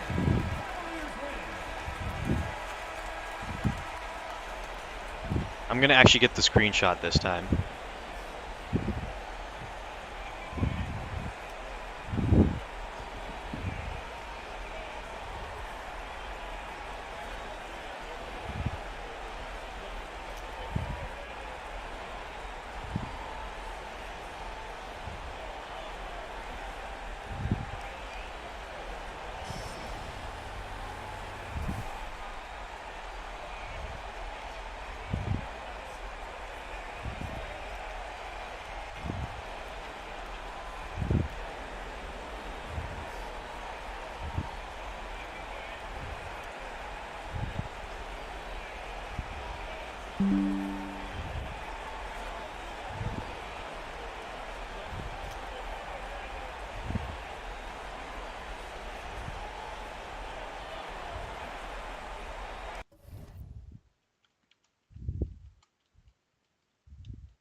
Okay, so now it's time for player retirements. The 1977 season is wrapping up, and it's time for the 78 for the 1977 offseason to start. So player retirements. Uh, are those the only real players retiring? Let me see. Yeah, it looks like everyone else looks like retro fillers, apparently. So Bill Russell, Jerry West, Zelmo Beatty, after Zelmo Beatty got his ring, and Walt Bellamy.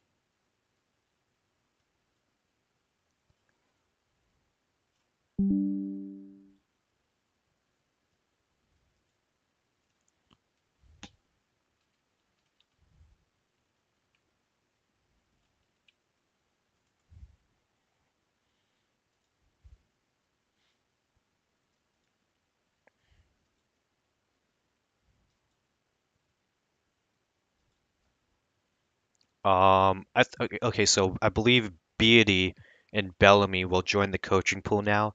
West and Russell will stay as coaches of their teams.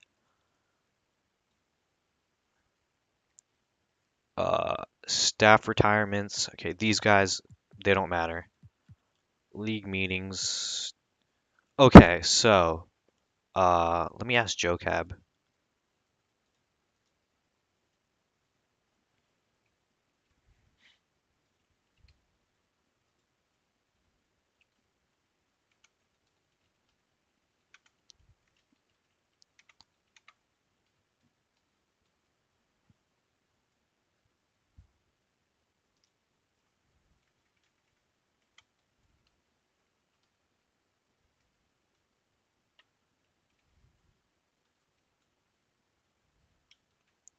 Okay, so we're gonna stick with the 2019 lottery system. So the top team gets 14% odds. Okay, 1977 draft lottery. The 14th pick goes to the Charlotte Hornets. The 13th pick goes to the Boston Celtics. The 12th pick goes to the Atlanta Hawks. No surprises so far. The 11th pick goes to the Toronto Huskies. The 10th pick goes to the Houston Rockets. The bottom five of the lottery has stayed the same. Number 9 stays with Phoenix. Top 8 now. 8 goes to Miami. Top 7 has stayed. No one has jumped up. So far, top 7 now. The Spurs get 7.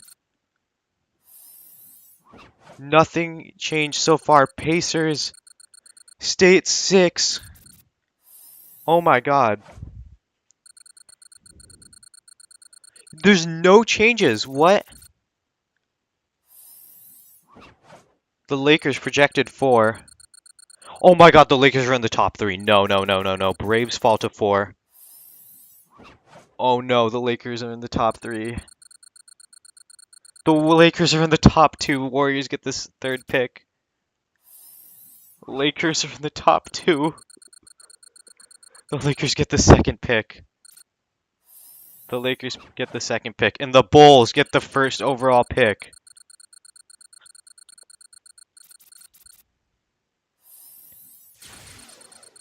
No, the Lakers. No, no, no, no, no. Not like this. Congratulations to the Bulls, but the Lakers have gotten a top 2 pick with David Thompson on the roster.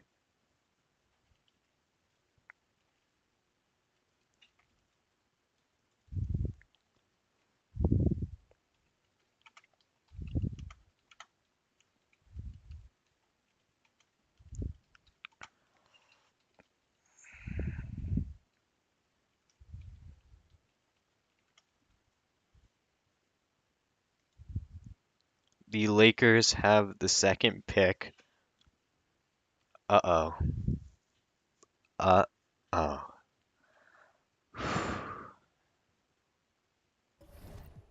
JoCab, make a draft channel. Uh, okay, I'll make a prospect video, I guess.